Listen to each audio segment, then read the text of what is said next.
You're listening to Talk Radio, the conversation of the nation. I'm Nick Abbott, and it's Talk Radio, unless you wish to complain, in which case that it's the Alan Freeman Show on Radio 2. I mean, I believe in God. What shape do you think God is? Do you think the Teletubbies should be in panto? They'll undoubtedly be on ice. I'd like to see them deep frozen. Please hold the line. Hold this.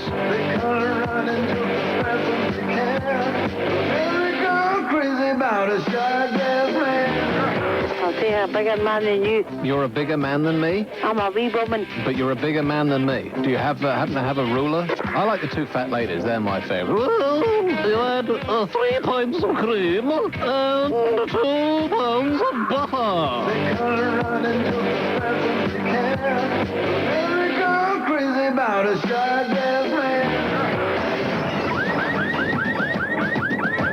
Look at us.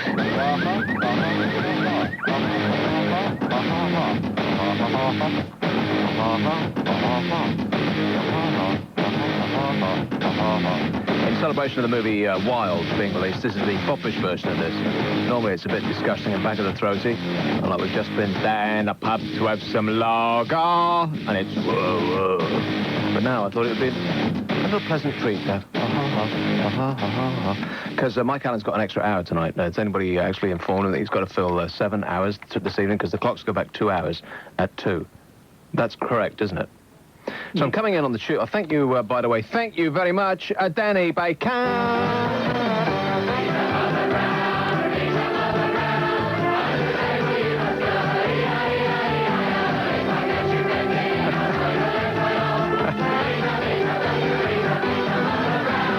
Does he mind when I do that, by the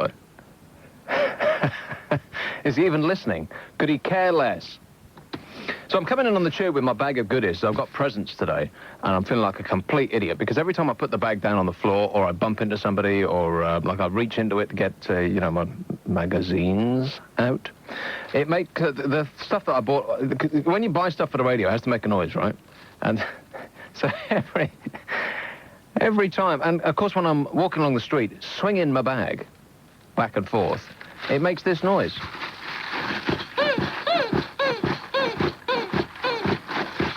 Like every few yards. And people are like, what the hell? And when I sit down, of course, I put the bag on the floor at the same time that my rear hits the seat, and it goes... So somebody has to take this thing off my hands, because it's one of the most annoying things I've ever seen, but it's got a great face. Look at the smile on those cheeks. And when you squeeze it, it goes... So there's a good reason. There's 2 good reasons to pay attention. How does the thing go here? There's a good argument for seeing me in the car park afterwards. No, listening. Listening. Oh, yeah, listening. Write that down. 0500 1053 89. It's a free call. I'm Nick Abbott. And, it's a chronic regular right off the bat. It's Aid, who can't get laid. Yeah, hello Nick. How you doing? Not too bad. Did you see that programme last night, that Strange But True thing? What was that? It's my class ball, and yesterday there was investigating dreams and stuff. And there was like these professors on and that, because they've got nothing better to do. And they reckon that in 15 years' time, there will be the technology that exists, that you'll be able to like record people's dreams and like rent them out on video. And would your dreams be in the children's section? You could get one of those for £1 overnight. No, it's probably in the X-rated Yeah, section. probably, you know. That's all I can do is dream. In the perverted department. Oh, yes. That's what I thought. And they reckon that... They really do point out the obvious to these sorts of people. They reckon that if you have a good dream, you wake up in a good mood. Yes. How much would it take to work that out? He wasn't a psychologist, was he? I've got no idea. But they sounded really sort of weird. Can you hang on a minute? Because don't say anything, right? Because I don't want to have to... I don't want Kev to suddenly be in charge of the show. So just because it's getting really hot now, I've taken my jumper off, and there's no way you can take your jumper off while your headphones are on. So I'm going to have to just dip out of the show for a moment. But so this is me taking my headphones off and my jumper at the same time. Did you get that? Did we get feedback when I did that? No. damn.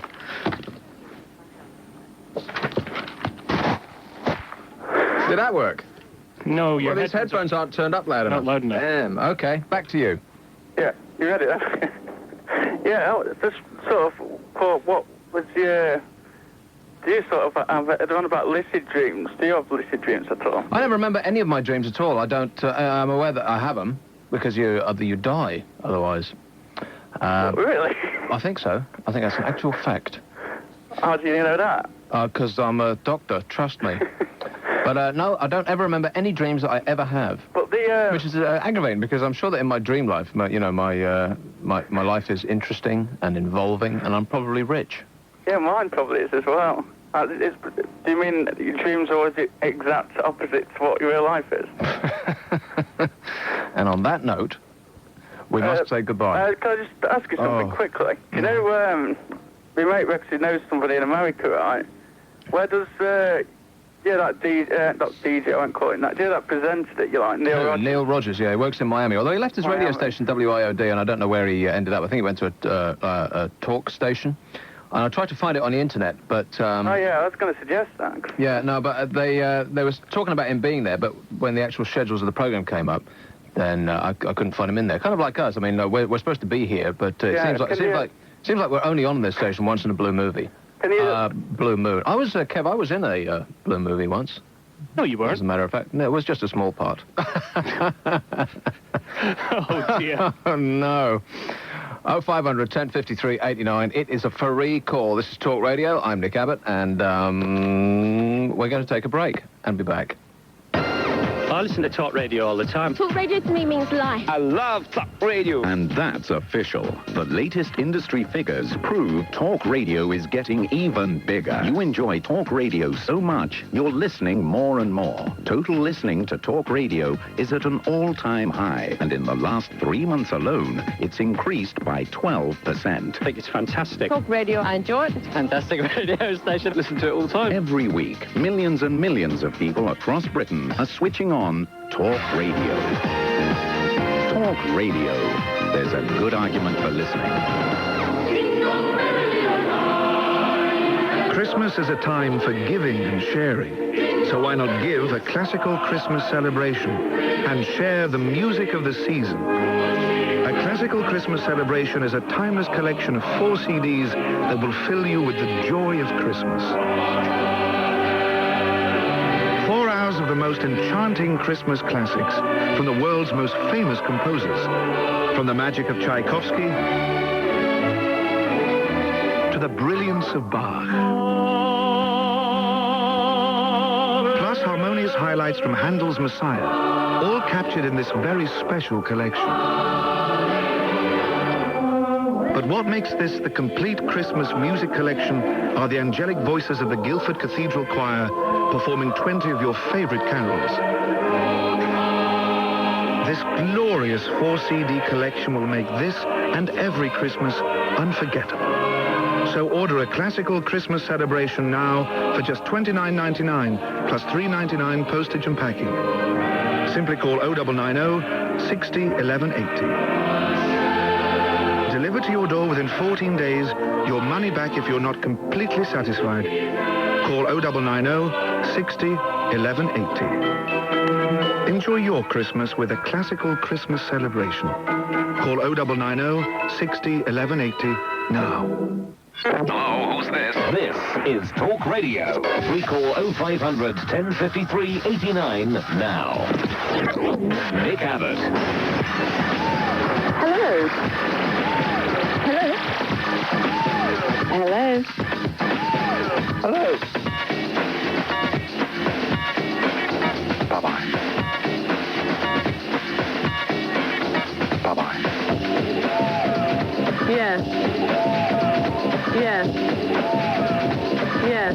I bet she says no any moment now. Yes. Say it. No. No. How's Carol doing, by the way? I haven't seen her in a dog's age. Oh, is she still on that? Right. Enough said. 0500 1053 89. It's a free call. Too much sex may shrink your brain. Kev's okay. Men's brain cells may shrink from too much sex, scientists say. The effect, which is... by the way, I mean, I know that it's been like football fever for the last, how many hours? Like 7 or something? How many hours do we do football? Oh, I mean, 5, so something 1, like 2... many hours. But look at this response. I mean, I thought that we had something going here. I thought that you loved me. But this is awful. This is not awful. This is just embarrassing. How many people have got listening to this show? Like 4?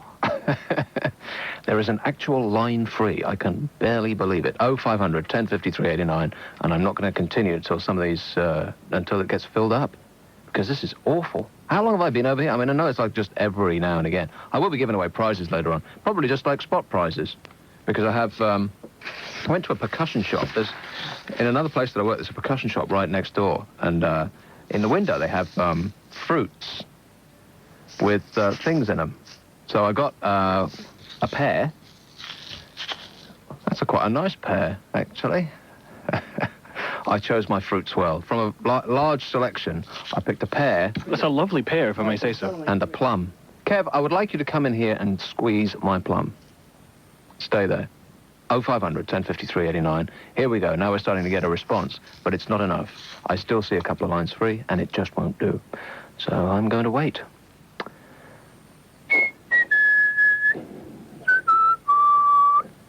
I will wait. Please don't. Oh, yeah, I should carry on. Oh, yeah. Okay, then.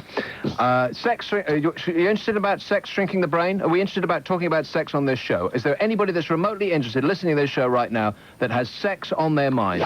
Oh, yes. Really? Oh, yes. Oh, yes. 0500 1053 89. Let's talk about sex, baby. Let's talk about you and me. No. Men's brain cells, it says, may shrink from too much sex. The effect, which is probably temporary, adds to growing evidence that variations between people's brains may be the result of sexual activity. I like the way on the news, by the way, whenever they say the word sexual. Because that's how ordinarily people say it, right? S-E-K-S-H-U-A-L, right? Sexual. That's how you say it. Say sexual, Kev. What's that? Say it. Sexual. But on the news, they kind of like, it's almost like they're picking up a piece of ick off the ground. It's like they're, ooh, sexual. Like they're, like that. Sexual. You know what I mean? Do you know what I mean? Sexual, isn't it? It's sexual. It's not sexual. It's sexual. Can we talk about sex on this? Can you even say the word sex? Kev, sex. Can you say that? Can you say sex on the radio? No, so could you stop saying it, please? Male rats, oh, blimey, they've been poking about in amongst rats, so to speak. Male rats who spend a lot of time with sexually receptive females suffer from a drop in the size of certain neurons, Dr. Mark said. He's a psychologist. Oh, please, spare us the pain. He was investigating the assumption that brain shape and size is set for life by factors such as genetic makeup. I've been meaning to speak to you about your genetic makeup, Kev. It's beginning to drip and ooze. This is a nice demonstration, says Dr. Mark, that social experience can alter neuronal structure, he said. It may be that brain variations discovered between men and women or between heterosexuals and homosexuals are the result rather than the cause of their behavior. So the size of the body's most important organ is actually changed by sexual activity. And so's the brain. 0500 1053 89. Right. I now feel completely confident to take some of these calls because we have, there's still one line free, which is really aggravating me. But here's a bloke called Sean in Belfast. Hello. Hello. How you doing? Fine. Nick, I'm afraid I have to tell you something. What's that? It's bad. I know people stole your lightning round gag. Yeah. But I don't know if I can mention the TV channel because I know Kev Of course you can. What, Kev said no? No, I know Kev is the strictest producer or whatever he's called on talk radio. Mm-hmm. Oh, yes. Well, it was one of the Sky channels, and they regularly have these quiz shows on it, and what popped up was their new prize for the losers, but jibber jabbers. What? That's the prize for the losers? Yeah. It's a very cheap show. They're all cheap on Sky, I mean. Oh, it's Sky. What contest is this, then? It's, it's on Challenge TV. It's one of the quiz shows. The quiz shows for almost all of them. Ian Collins. Work for Challenge TV? Yes, he does. Does he? Yes. What does he do? Does he wear like a glittery jacket and like big teeth? I've been trying to find what show it is, but I don't know what one. What one is it, Kev? What one is it? Boy. He's on again, I think, tomorw. Is he? Yeah. Doing time? what? What time? I don't know. What actually. fabulous prizes does he give away on that little show of his? Microwaves. Does he really? I could do the microwave. Yeah, me too. I've asked him to steal me one. Yeah. I could go on that show. I could be a contestant. Ask me a question. Ask me any question you like. Go ahead. What's the population of New Zealand? The population? Population. Oh, the population of New Zealand. The population of New Zealand... Minus the sheep. Minus the sheep. Mm-hmm. Now, why would you take the sheep out of any equation involving New Zealand? Because they're pregnant sometimes, and could be human, could be sheep, you know. So taking that out of the equation. Yeah. Okay, the population of New Zealand is 5 million people. Is the correct answer. Do I get my microwave now? When you get a microwave on a cheap show, a show without a big budget, do they actually have to put it under their arm and carry it away? Or does they get it delivered? Well, the contestants are on the telephone, so... Are they? Well, they don't even show up in the building? No. Well, what's the... Well, as I understand it, the premise is you say da-da-da-da-da, and, call... Because I know that on Channel 5, they've got this a quiz show with no host.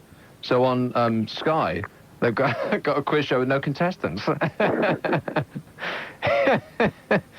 Really? They don't even have to show up in the building? It's a station rather than a show. It's like it runs in the evening for 5 hours. Well, he's on for 5 hours? Well, he's not necessarily, but he might be on, and somebody else might be on. Is it lots of individual shows, or is it just like one long magazine-type format, like Fives Watching, Fives Live, whatever they call that thing?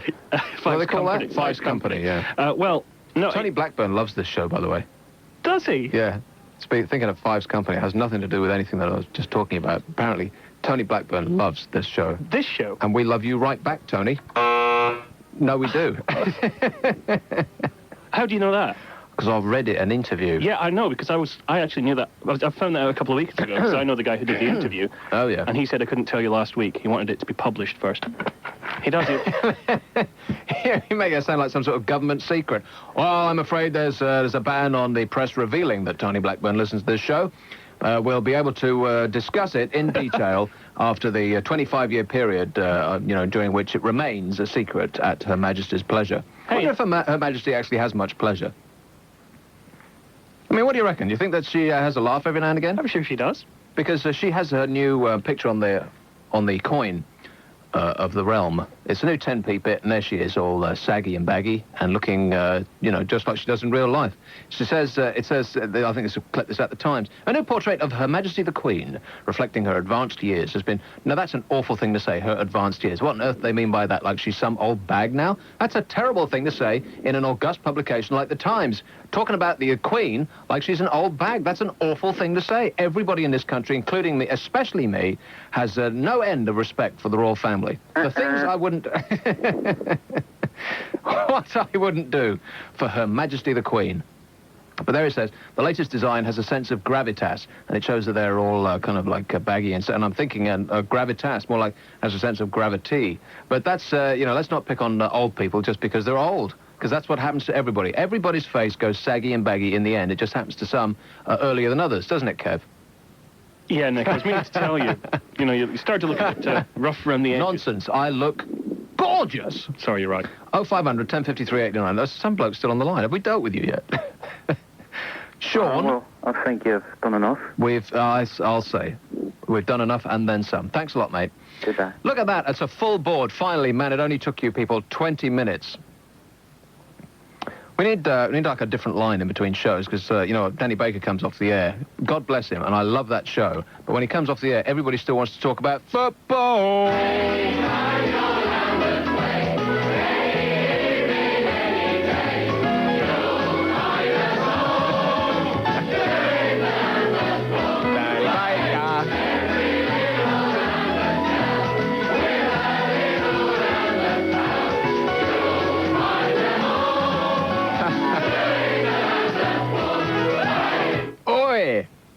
Right, here's another one. Let's have a call. Let's see who's been waiting the longest and be absolutely fair about this. Here's a bloke who's been waiting a dog's age now, and it's a call in London, and it's a bloke called Adrian. Hello. Hi. How you doing? All right, Nick. I called in a couple of weeks ago What, and I'm supposed to remember that? Turn the radio down. Yes, okay. You are supposed to remember it. You call me a transsexual cross-dresser. A transsexual cross-dresser. Well, it sounds like something I would say, but I don't actually remember it right off the top of my head. I remember, because he was a guy who phoned up pretending to be a girl. Is that right, Adrian? Yeah. He phoned up pretending to be a girl. Do your girly voice. Hi. No, do your girly voice. Hi. That's it. Yeah. And he... I'm actually getting a little excited, but carry on. He's 14 years old, and his mother phoned up, but had to go and do the washing up or something. Yeah. So he stepped into the breach. Whatever that means. He stepped into her britches? No. Did you ever think about stepping into your mother's britches? When she was out, I mean, do you ever like root around in her closet and pick out? I've seen. No I think he protests too much. Just by the way you said no, I think that you take a peek in there and first you try on the stilettos just to see how it feels, and as soon as you put them on, I haven't got it over once. See, definitely. And as soon as you go in there and you try them on, you think, hello. You think, hello. And then you start to try other things on, and pretty soon you've got your own show on BBC Two. Or Channel 5. Yes. Nostradamus. Nostradamus. Ever heard of him? Yes. He predicted that you were going to say that, as a matter of fact. He predicts the end of the world. When? Between now and the year 2000. Right, well, Mike Allen's hoping it's going to happen during his show, because he's got an extra hour tonight. He hasn't got anything to put in there at all. I just thought you might want to know. Okay, well, I'll take all of my holdings out of deposit accounts. Okay, look out for a Third World War. And put them where I can get my hands on them. Look out for it, but there's going to be one. Will it be in the news? Yeah. Okay, thanks a lot, mate. 0500 1053 89. It's a free call. I only want to speak to cross-dressers on this show, and people who are, supported in all areas. Are you supported in there, Kev? Can I give you some support? I'm quite comfortable, thank you. Okay. That wasn't actually my question. Here's one in Lincolnshire, and it's a person, male or female, I don't know yet. Let's check. Called... Nick. What? Before you do, we have some news for you. News? Yeah. We're not interested. This is not a news station. We're not interested in news on this station. We don't want to hear your news. It's news you'll be interested in. It's chat. It's inconsequential. This is the home of inconsequential chat. We're not a news station. We don't do issues here. Yes, we do. Oh, do we? Yes. I must have been thinking of somewhere else. Clearly. No, but it's one of those soap opera elements. I should write that down. Sorry? One of those soap opera elements you're so famous for. Remember you mentioned Neil Rogers and WIOD earlier on in the programme. Mm-hmm. We just phoned WIOD. Did you? Yeah. Oh, actually, we attempted to, and the nice person there said... Get lost. Actually, the message said, the number you're calling has been disconnected. So that's what you get when you fire a major talent. See, over in this country, there aren't many radio stations, so there aren't like you could think of like the major, big, huge names in radio that like off one withered hand. Tony Blackburn. I can think of. Yeah, of course. Tony Blackburn's right up there. If he's listening, can he call us? By the way. Yeah, I would definitely like to talk to Tony Blackburn right now. I'd like to talk to Tony Blackburn about the sex phoning they used to do on the now defunct Radio London that I took over, and. You weren't on Radio London? No, well, they killed it, and then they put something awful in its place. Uh-huh. And I worked there for the first year that it was on the air. It was the worst year of my life. But because he was very wildly popular with that disgusting, lewd, sexual innuendo. In your... Never mind. 0500 1053 89. It's free call. They have got to stop showing carry-on films on the weekend. It's affecting my brain. Here's one in Lincolnshire. Oh, we're back with you. Christian, hello. Hi there. Are you all right? Male. Yeah, you were saying something about if sex shrinks your brain. Shrinks your brain, yes. Shrinks the largest organ in your body. Yeah. Well, I was wondering if it does on your own, if you do it on your own, because... then I'd have an excuse for my mum, because I failed my geography. OK, well, fortunately, I didn't really figure where you were going. You first need a roadmap to figure out where that... do we have an A to Z in there, Kev? What's an A to Z for listeners who don't have one? Oh, talking about all of that sort of thing, but there's a bloke... You are prepared to dump this at any time, aren't you? Yeah, my finger's been hovering since we started. This is out of... oh, really? Yeah. Oh, over the dump yes. button. Right, I see. Mm-hmm. This is from The Sun, your super store-away stun. Are you sure about this? Yeah. It's a family newspaper. Adam's family newspaper. Now, Grandad, what? Oh, no, wait a minute. Right, there's this bloke called Mr. W. Ankers. Ankers. Initial W. Don't say any more about it now. I don't mind you saying that, but don't say anything more about it. He said... Careful. It was the worst name he'd ever heard. He's 63 years old and has never forgiven his parents for giving him the first initial W. He said, why on earth could it not have been Anthony William Ankers? W. Ankers. What's wrong with that? Can we move on, please? I used to know a bloke called, had an equally, if not more embarrassing name. He was called Cedric Penis. So he, so he's changed his name to David. Do you remember there was a... That's one of my favourite jokes. There was an episode of Mork and Mindy that was showed on Channel 4 here. With I'm dancing while you speak. Which had a character in it. They got loads of complaints at Channel 4 because it had a character in it, apparently, whose name was similar to Mr. Ankers. Really? Yes. Very similar. And Channel 4 didn't spot it. Which is very funny. I remember watching it. I wonder if Simon Bates, when he was young, used to get called Master. 0500 1053 89. It's a free call. And while some of you are desperately trying to work that one out. Have you got that one yet, Kev? No. Let's go to another one. Are we done, Christian, who sent us down that road of depravity? Thanks a lot, mate. And it's now a call in Swansea from a bloke called Mike. Hello. Hi. How you doing? All right. Yeah, the topic regarding the shrinkage of the brain. Topic? Well, what subject you said, yes. Yes. I think it does shrink the brain, actually. Really? Because your brain naturally shrinks anyway as you get older. So consequently, the more sex you have, you get older, so the brain shrinks accordingly. But equally, scientists will say that the more sex you have, the younger you are. The younger your outlook, the more spring in your step. Also, yes, but, you know, as you know, science is full of contradictions. Mm-hmm. So, but on the other side of things, if you don't have any sex... Yes. Then that could shrink your organs. Not actually shrink it, but reduce the size, certainly, because they are organs, and the less they're used, then the less less size there is. I always like to use my organ at least once a show. It's huge.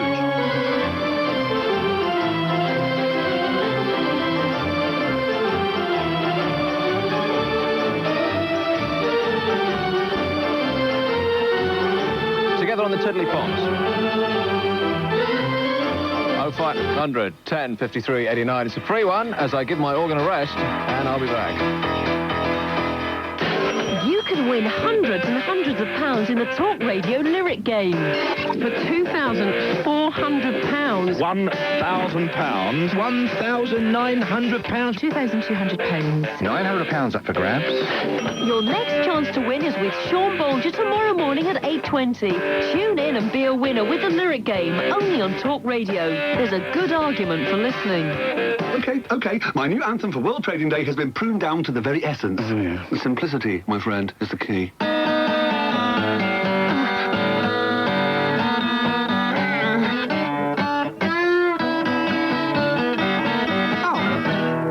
What do you think? But there's no mention of World Trading Day on the 30th of October and not a sausage about city trading firms donating their brokerage to the world's poor. Yeah, it's an instrumental. Get involved. Call Care International on 0171 379 5247. Across the UK on 1053 and 1089 AM, this is Talk Radio. You're listening to Talk Radio, the conversation of the nation. Talk Radio satellite weather with the Weather Channel as Nick Abbott sprints down the corridor as he hears the sound of my voice starting the weather. Can you see him yet? Can you see him yet? No, I don't know where he is then. Tonight, mist and fog patches will thicken in central parts of the country, with some dense patches possible in parts of the West Midlands and East Wales by dawn. Lovely lady. There's a joke I could tell there, but I'd get taken off the air. East Anglia and North East England, I'll let Nick tell it later, will have 1 or 2 showers. You're right there, Andy. I'm fine. But all other areas will stay dry. Lowest temperatures will be near -1 degree Celsius inland, plus 3 degrees Celsius around the coast. Tomorrow, after a misty start, the fog and frost in central areas will clear slowly, and all parts of the country will have some sunny spells. Best of the sunshine will again be in the west, as will the highest of the day's temperatures at around 14 degrees Celsius. East Anglia, northeast England will have some showery bursts of rain by afternoon. Nice of you to join us, Nick. Light winds in most areas. Did I miss anything? Oh, no, it's just you speaking, isn't it? Are you still speaking? But a freshening southeasterly across southwest England, which means, in summary, mostly dry with fog clearing to sunny spells. Almost makes you want to sing, doesn't it? Almost. These cues coming too quickly for you, Kev? Just slightly, yeah. I thought you were going to play all of that. Get on with it. Okay. I'm Nick Abbott, and it's Talk Radio. Unless you wish to complain, in which case that it's the Alan Freeman Show on Radio 2. I mean, I believe in God. What shape do you think God is? Do you think the Teletubbies should be in Panto? They'll undoubtedly be on ice. I'd like to see them deep frozen. Please hold the line. Hold this.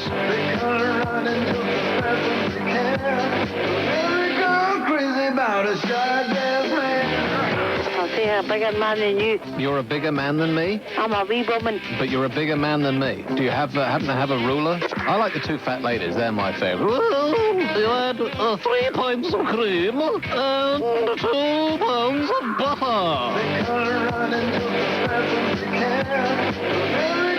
Crazy about a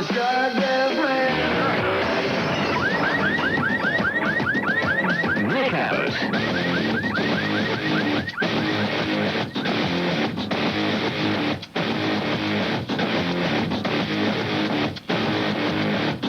And now I've got quite a calling for this, don't I? That's very good. I could go along Oxford Street doing the Hey Hosanna or whatever they do, asking for money. Got any money? Still haven't been paid. And you still owe me 20 quid. I don't owe you 20 Yes, quid, you man. do. Absolutely flat out do not owe you 20 quid because I paid for that gut-busting meal that we had at that Mexican place the other day. Remember? No. I bet you £20 that I say the wrong number between now and Christmas. All right. 0500 30 12 15. You owe me £20. I was trying to decide whether or not to talk about it. He owes me £20. Hallelujah.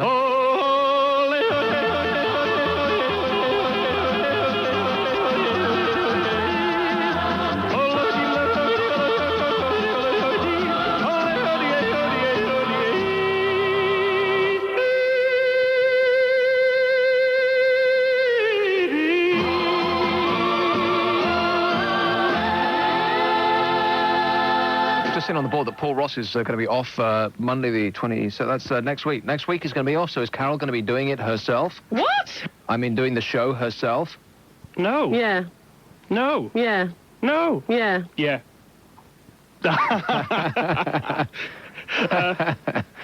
No. Delayed reaction. Thank you. No, Talk Radio Breakfast next week is with the lovely Carol McGiffin and the equally as lovely Bill Overtime. Oh, he's very good. He's very good. Bill Overbite, my favourite. Good old Bill Overview. Mm-hmm. 0500 1053 89. It's free call. I'm Nick Abbott, and as we desperately try to get through the rest of the show as quickly as possible, then we can all go home. And here's... Do I have the right attitude, do you think? Of course I don't mean that. Here's one in... I look forward all week to doing this, by the way. This is my party piece. I love doing this. Here's one in Belfast, and it's a bloke called Gerard. Hello. Hi. How you doing?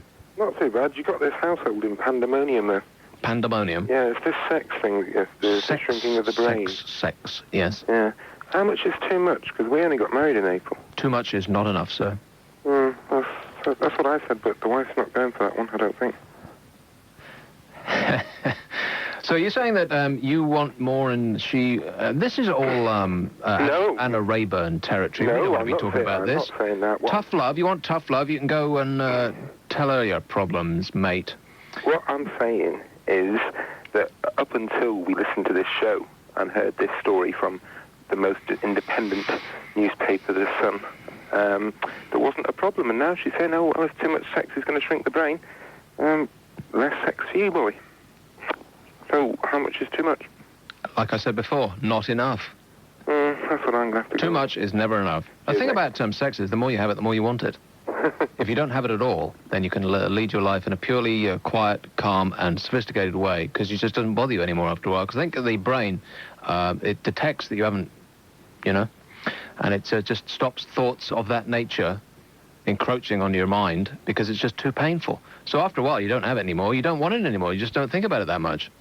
Or you become totally obsessed and you spend every waking moment surfing the internet and stalking people from work. One of the two. Right, okay, cheers, Nick. All right, mate. 0500 1053 89, it's a free one. An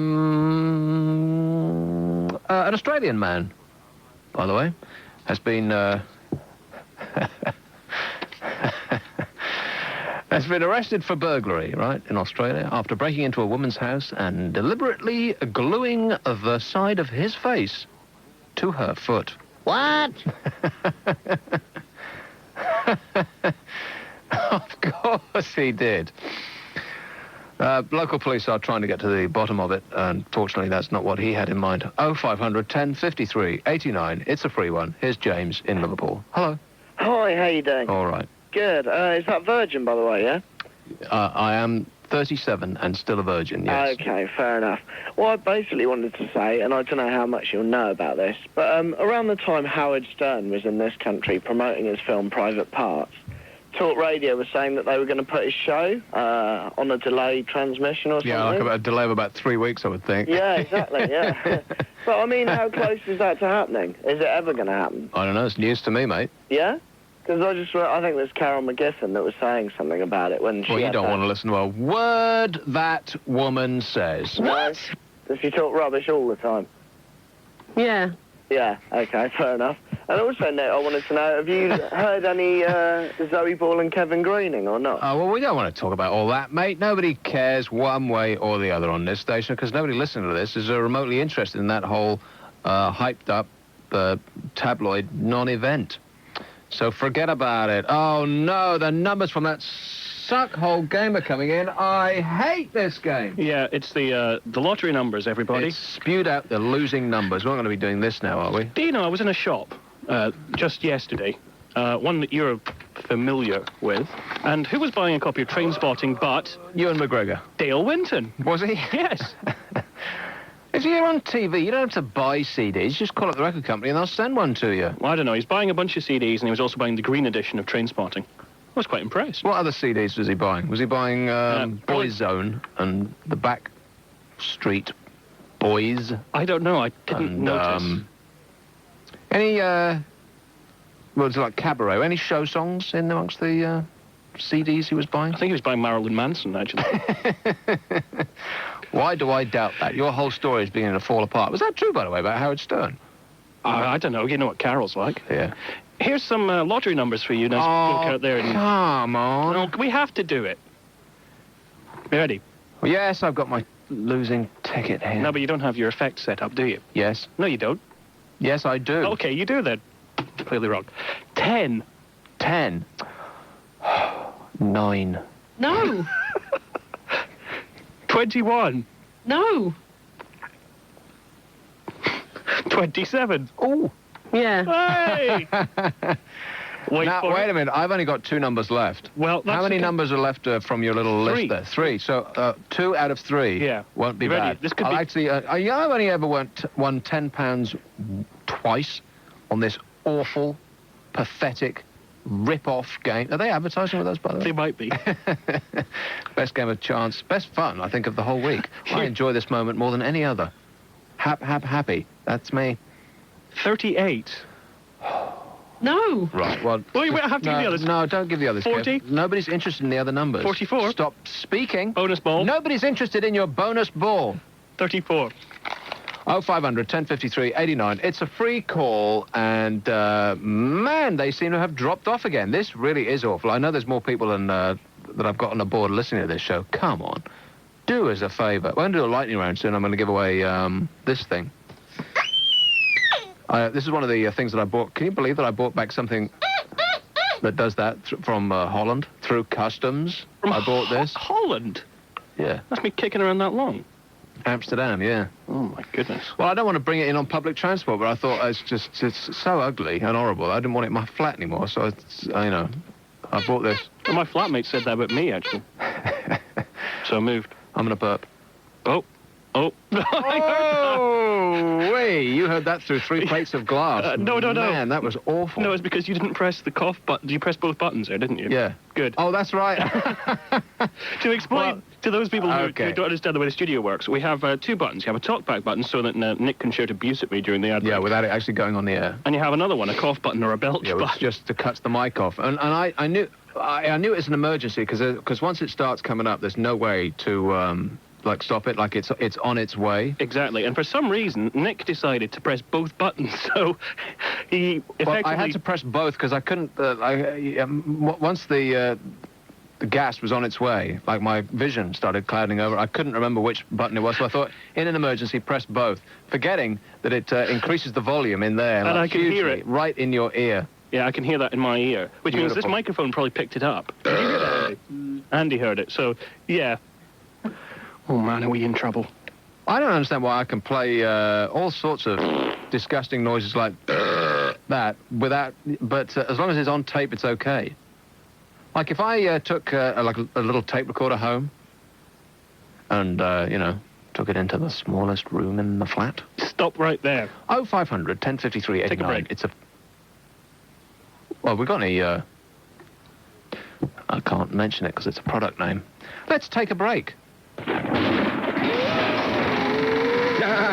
you have returned. Do you have what I require? Yes, Master. I have scoured the land. I have searched high and low. And eventually I have found that for which you did send me for.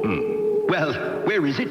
Where is it? It is here, Master. Where? Here it is, Master. What is this? It is what you requested, Master. This is a baseball cap, and it says Hertz Van Rental. Yes, Master. That is what you wanted. A Van Hire hat. Van Hire hat? I sent you for a vampire bat. Igor, you imbecile. Come here. Thank you, Master. Thank you, Master. Halloween, a day to make your flesh creep. Next Friday on Talk Radio. There's a good argument for listening. Nick Abbott on Talk Radio. Free call 0500 1053 89.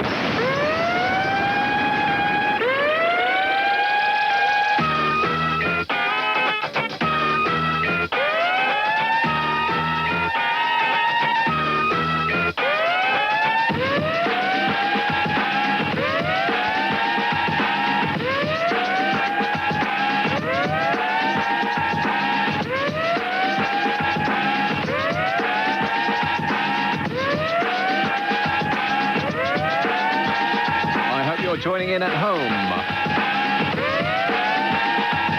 Yeah. Apparently the brain acts like a radio.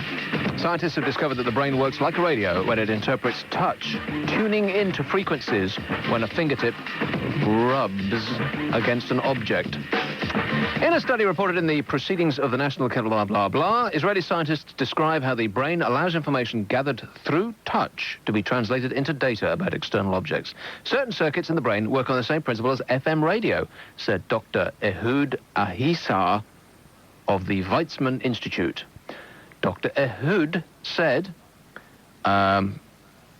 Actually, he's got a couple of assistants. Dr. Sebastian Haidaliu and Dr. Miriam Sachsenhuser. She's my favorite. In frequency modulation, FM broadcast, the station frequency is being constantly altered or modulated, and a receiver translates these modulations into different sounds. Did you know that, Kev? That's how radio works, apparently. Really? Similarly, the brain appears to be tuned to its own radio station. So, just by dialing up this little show, it's almost like you're personally touching me up.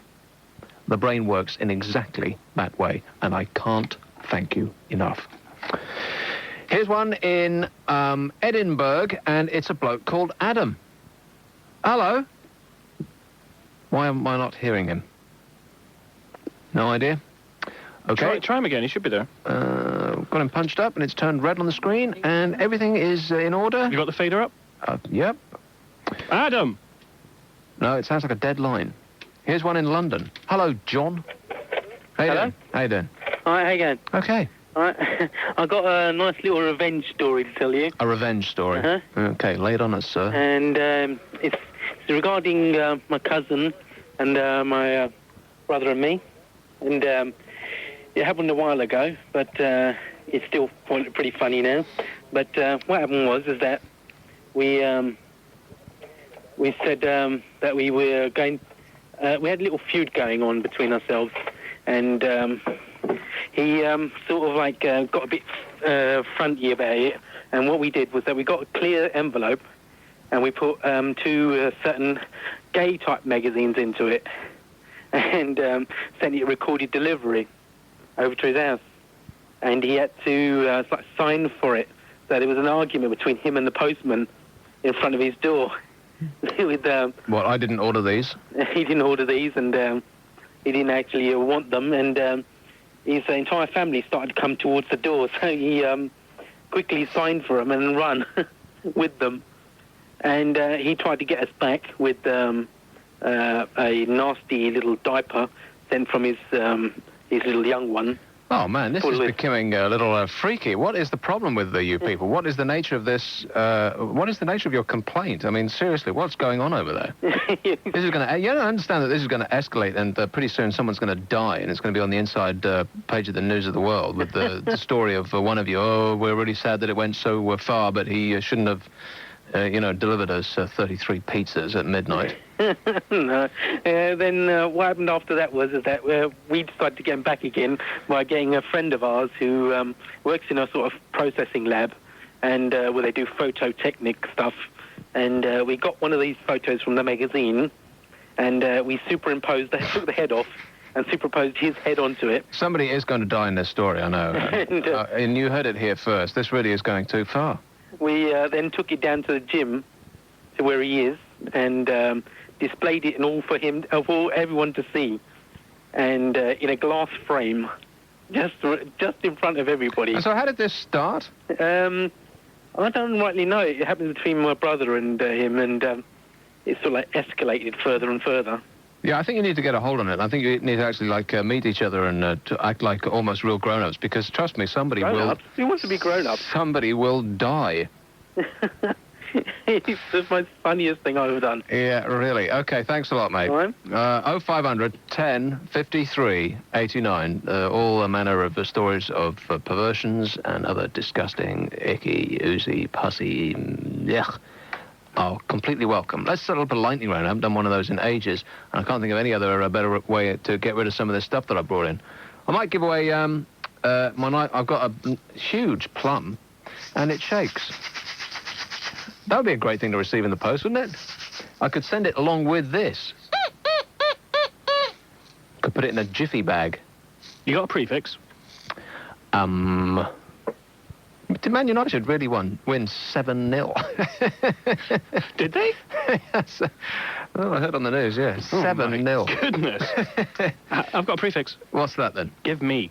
Give me. Good one. 0500 1053 89. Give me. It's a lightning round happening now. 0500 1053 89. But we've got, we'll wipe up some of these no-mo calls first. And here's one from Birmingham, and it's a bloke called John. Hello, John. You're on Talk Radio. Hello. Can you give me a perfectly good reason why these people who organise singles and separated clubs don't let men into them? You know, the women can just walk straight in, hello, and walk straight in. But, I mean, the men just are asked to prove that they are single. I mean, I've written down a few things here. How can someone prove that they're single? I mean, you could take a tube of super glue and stick yourself to one of the women that are going in. You take a photograph of your front room, and I think you can pretty much instantly tell one way or the other, yeah. I've thought of that one. You could tell your ex-girlfriend to say, yes, he's definitely single, I've dumped him. You could wear a ring on a sunbed, and when you're appropriately tanned, you could take the ring off and say, look, I haven't got a ring anymore. You could wear a board simply saying, I want a woman, but I don't think you'd get in anyway then. Or you could prove you've got a large brain. Think about it, Nick. Yeah, going back to what we were talking about before, this bloke's been taking notes. So women can just like walk straight in without without any questions being asked. Yeah. But now, is it all men, or John, is it just you? Possibly just me. you. It feels like me sometimes. Yeah, we're getting into the No, nuts and bolts of this story.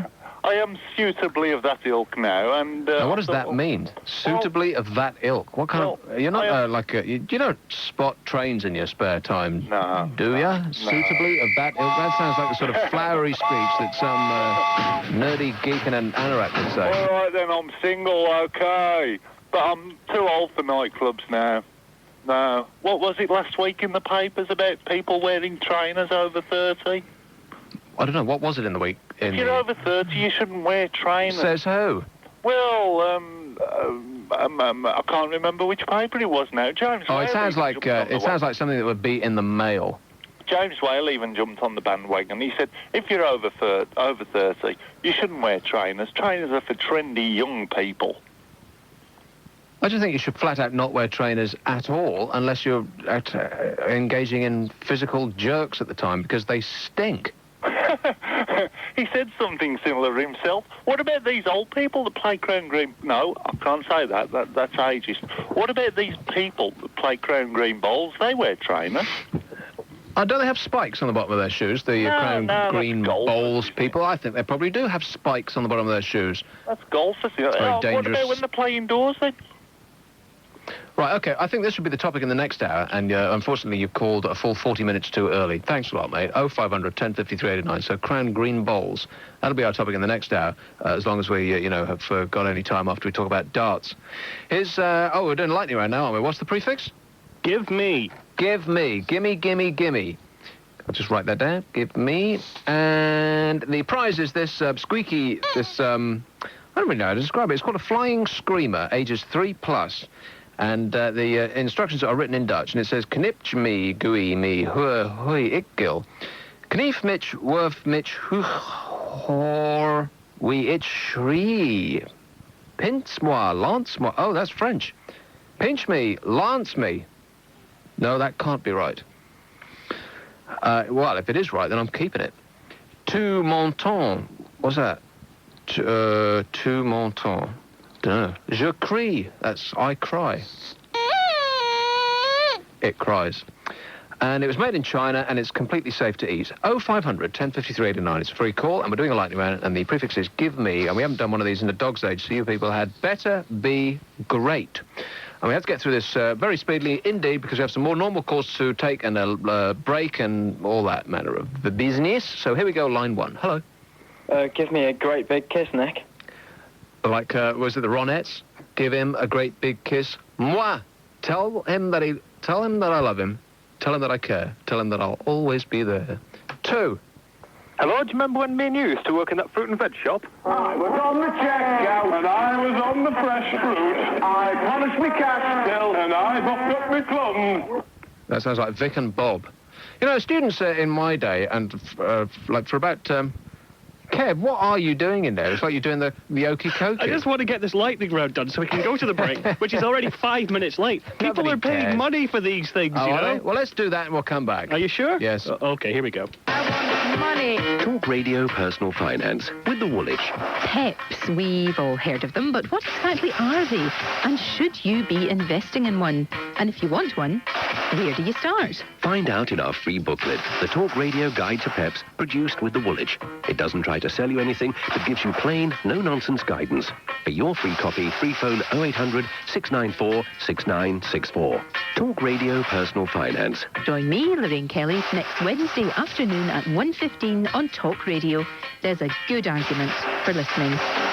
And here to bring you a listening thrill is Frank Sinatra to sing the ever-popular Marie. All right, Frank, take it. Frank Sinatra, the voice, with Tommy Dorsey, he had them swooning in the audience. Now you can enjoy the magic of those Frank Sinatra big band years.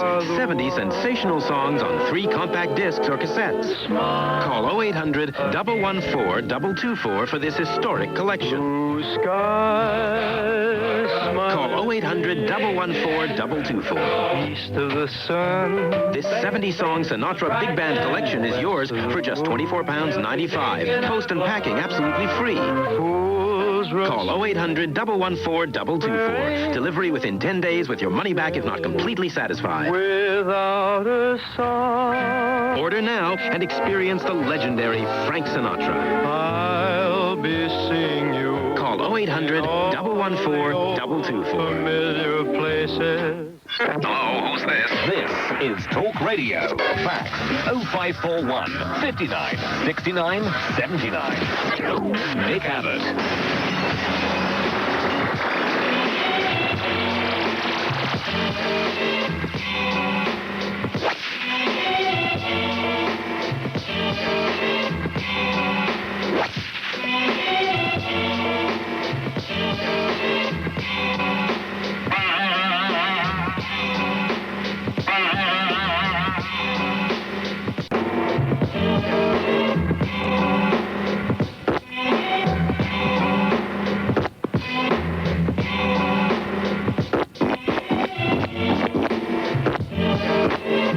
I'm sorry, I got carried away.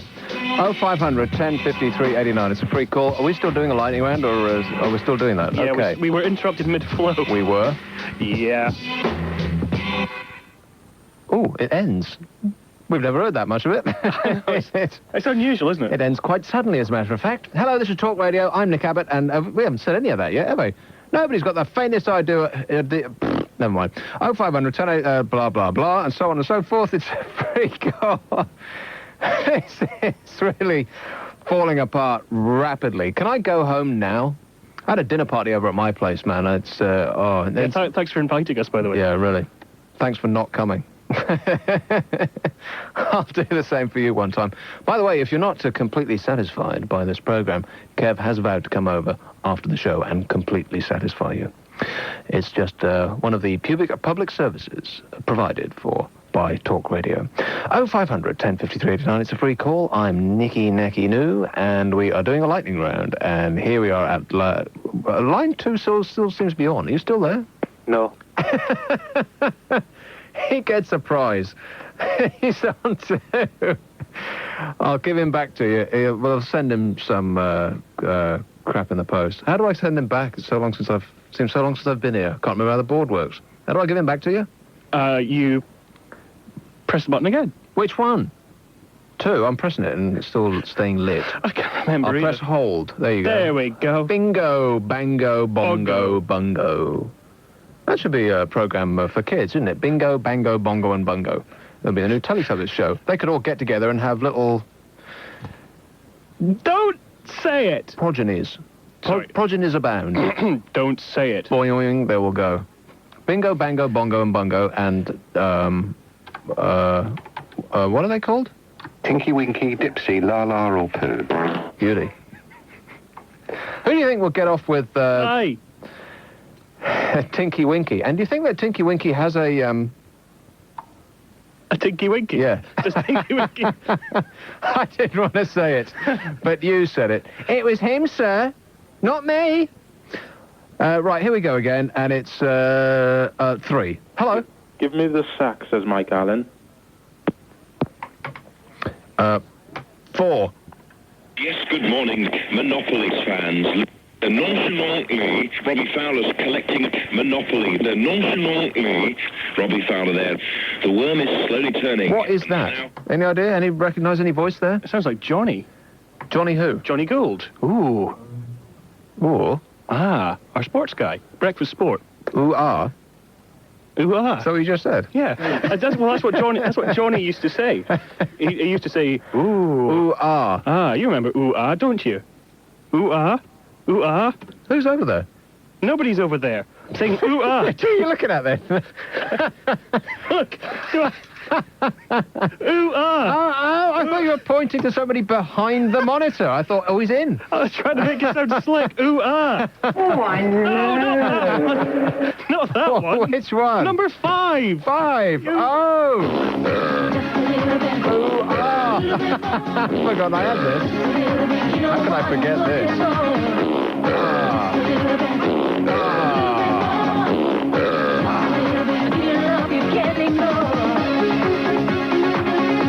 Don't come in here for a couple of minutes.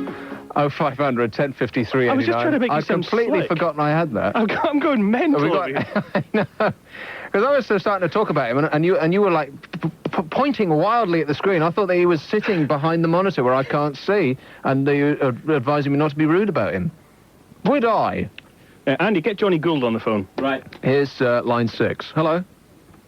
Hello? Hello. Give me the lottery numbers again. No. 10, 21, 27, 38, 40, 44, and the bonus ball is 34. Oh, I've not won. No, big surprise. Oh, well. Here is line 1 again. Hello. Give me your flying screaming plums or Carol gets it. Carol always gets it. Don't we all know? Here is 2. Hello. I'm pressing it, but nothing is happening. Okay, I'll go to 4. Skip over, do the old skipperoo, and go to 4. Hello? Hello? Yes. Give me Nick Abbott. An idiot, mate. Okay, good call, pal. You're a winner. No, I mean you're a wiener. Here is 5. Hello? Just dropped off. Oh, I'm sorry, you were too late. I just cut you off. Never mind. I don't care. Sorry, Nick, could you pay attention to what it says beside each line before wildly stabbing our numbers? You're just going, bag, bag, bag. Well, it's like I said before, I had a little dinner party last night, which sounds like a very sort of middle-class soiree type thing. And it was. But man, did it degenerate. How many were there? 8. 8. So that would be Ask us what time we ate. People arrived at about 8, and we ate at, I think, 2 in the morning. Oh, by the way, Andy and I are having a big party next weekend. Nobody after cares. The show. Nobody's actually going to be there, apart from you and Andy. And I don't think Andy's confirmed. Here's 6. Hello? Hello. Hello, yeah, give me one reason why I should buy another lottery ticket. It might be you. Could be.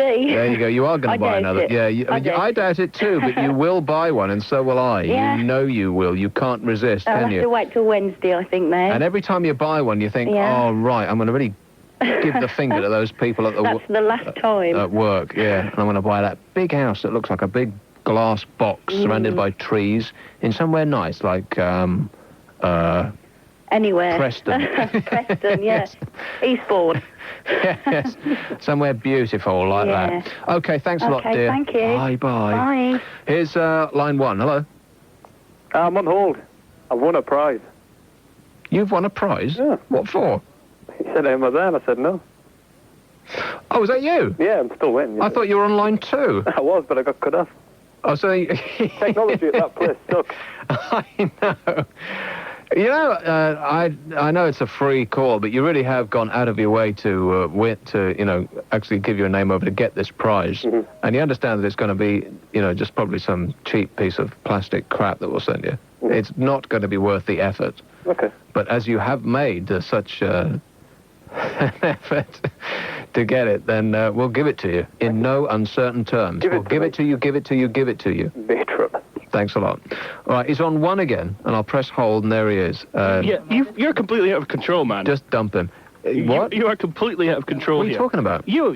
I mean, it's like we do a lightning round. I was trying to set up some normal calls, and you're just hitting all the buttons. And people are going, hello, and you're okay, you're just hitting all the buttons. Well, it's like I was saying, this dinner party that I had last night, I lost my ability to see at about 5 in the morning, and people didn't leave till about 6:30. Did you get room spin again? Yeah, but the room was actually physically spinning. Oh, I see. Because the other day you had like half a margarita, and then room was spinning. And as for Sick Boy, well... Thanks. We don't need to talk about him, do No. We call him Sick Boy, by the way, for his for phenomenal ability to drink a half a lager and puke up like Niagara Falls. How about a quarter of a litre of lager can turn into, just bucketfuls. Oh, It's just extraordinary, really. All he has to do is sit in a cab, and then up it comes. Shall we test that out after the show? Yes, sure. You can get in the cab with him. Yeah, I'm not getting in no cab with him. If I get in a cab with him, then he's in the boot. 0500 1053 89. It's a free one, and I seem by accident to have dialed up a normal call. Do we give any prizes away? We had that bloke who's still on hold on one, who got dumped. And I think you just dumped him again, haven't you? No, Andy wants to talk to him now, and he's going to. Yeah, get his name and address, and we'll send him something so staggeringly awful that he'll rue the day he ever called this show. Or like Myth. Yeah, that's a good idea. Your prize is you get to spend the day with Myth. If Myth's listening, and I know he is, I'm sorry, mate, I'm kidding. I've spent many a happy day with him, there's absolutely, he's not staggeringly awful. He's a very, very nice guy. Very good, mate. I spent a week with him one afternoon. 0500 1053 89. It's a free call, and it's Talk Radio, and I'm Nick Abbott, and what are we doing now? Producer man? Oh, I don't know. I've lost track. I can't keep up with you. Here's one in Birmingham. Hello, Ahmed. Hello. Ahmed. How are you? All right. What are you doing? Don't really have any idea at the moment, mate. I'm supposed to be doing a show, but I don't think that's the way it's going. Yo, Nick. Yo. Do I have to listen to your show? No. No. Is it necessary? Is it Isabel necessary on a bicycle? No, neither not really. that nor the other. Yo, where did you come from? Yo? Okay, you said you one yo too many times. You know, anybody that does not come from Brooklyn doesn't get to say yo without seeming like a twit. Yeah, Nick, just don't diss the guy, man. Yo, mother. I should call my mother this weekend, by the way. I haven't spoken to her in a dog's age. Call her now. No, because she listens and she won't answer the phone. The one time that I managed to get her on the air, she slammed the phone down on me. As soon as she realised that it was me. Like, she'll answer the phone and give the number out, and I have to, stop her mid-number. And as soon as she... it was like, oh, hello, Nicholas, because she's the only person who gets to call me Nicholas. And she says, how are you? And I'm like, oh, great, Mum. And she says, wait a minute, you're on the air. I says, yeah, so are you. Clunk, slammed the phone down. Thanks for your support, Mum. Yo. Here's one in Cardiff, and it's a person called Martin. You're on Talk Radio. Your mama. Yo. Your mama. Yo, check me. Yo, I'm from Brooklyn, man. Yo, check me out. I'm checking you out. Yo, check me. Don't be dissing me, man. Don't be dissing my people. Don't be yo. I don't know. Has this person been thoroughly checked out? I'm want to put him on hold. We need to check that person more thoroughly before I have any more discussions. The problem is, Nick, I can't keep up with you. I mean, as far as I'm concerned, it's like 8:45. You know, I'm nearly an hour behind you. Oh, man, that's so depressing, isn't it? The clocks go back at, what time? Like 2 or something in the morning? They go back 1 hour. So next week, like Sunday, everybody's going to come... Oh, I'm going to burp again. Oh, dear. Don't do it. Not in my ear. Not in my ear.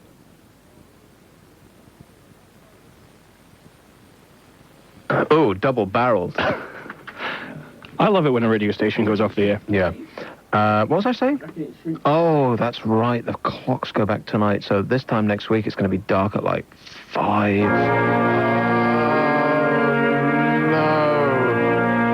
And pretty soon it's going to be dark at 4. And you know, around fireworks night, that's when it's going to really start getting cold. You think it's cold now? Chill-y. Man, it'll virtually disappear. It's 500 1053 89. Let's not bring this audience down anymore. Do we give a prize away, by the way? I mean, were any of those people actually worthy of... is that an axe in your hand? Yes. I can use it for when Andy gets something wrong. Watch this, when he gets something wrong. Ah! Just taking a chunk out of his arm. Don't hit him with the flat of the blade, man. Here's one in... I've got no idea. Hello. 6. Hello, Cole? Cole? Yeah? I'll just get him for you. Who's calling? Oh, this is Cole. I'm talking to Nick. Oh. I'm talking to Nick now. No, there is no Carl here, I'm afraid. I'm sorry, but my name is Cole. Yes? Oh, I just want to say this point. I says when you're making love and you lose all these brain cells, yeah? Brain cells, yes. You know, you were saying if you make love. Yes. Is that what you were saying, earlier? I know, let's take a poll in the office here. Do we actually want to hear what the rest of this call is? Hands up who wants to hear what the rest of this call is. No hands. Hands up who wants me to dump him immediately. Oh, one hand. And Andy is abstaining, or just couldn't care less one way or the other. Okay. I'm sorry, mate, but you lose out. It's just, it's just a feeling that I got in the, there, as a matter of fact. 0500 1053 89. It's a free call. This is Talk Radio. Which radio station do you enjoy the most? Talk Radio. Talk Radio. Talk Radio. Listen to it all the time. Talk Radio. Talk Radio. You enjoy it so much, you're listening more and more. And that's official. The latest industry figures prove Talk Radio is getting even bigger. Total listening to Talk Radio is at an all-time high. And in the last 3 months alone, it's increased by 12%. I love Talk Radio. Every week, millions and millions of people across Britain are switching on Talk Radio. Talk Radio. There's a good argument for listening. What possible rhyme or reason is there to your spelling? How do you spell rhyme? And for what possible reason? Are you confounded by blanks in crosswords, bewildered by Scrabble? How can you tell this commercial is spelled correctly? It isn't. Send for the spell checker. Fits in your pocket and comes out and saves the day whenever you're embarrassed to spell words like embarrass, receive, or accommodate. A spell checker will also help you cheat at crosswords. 11 words across, starts with A, ends with E. Type in the letters you do know, leave the ones you don't. Nick Abbott on Talk Radio. Free call 0500 1053 89.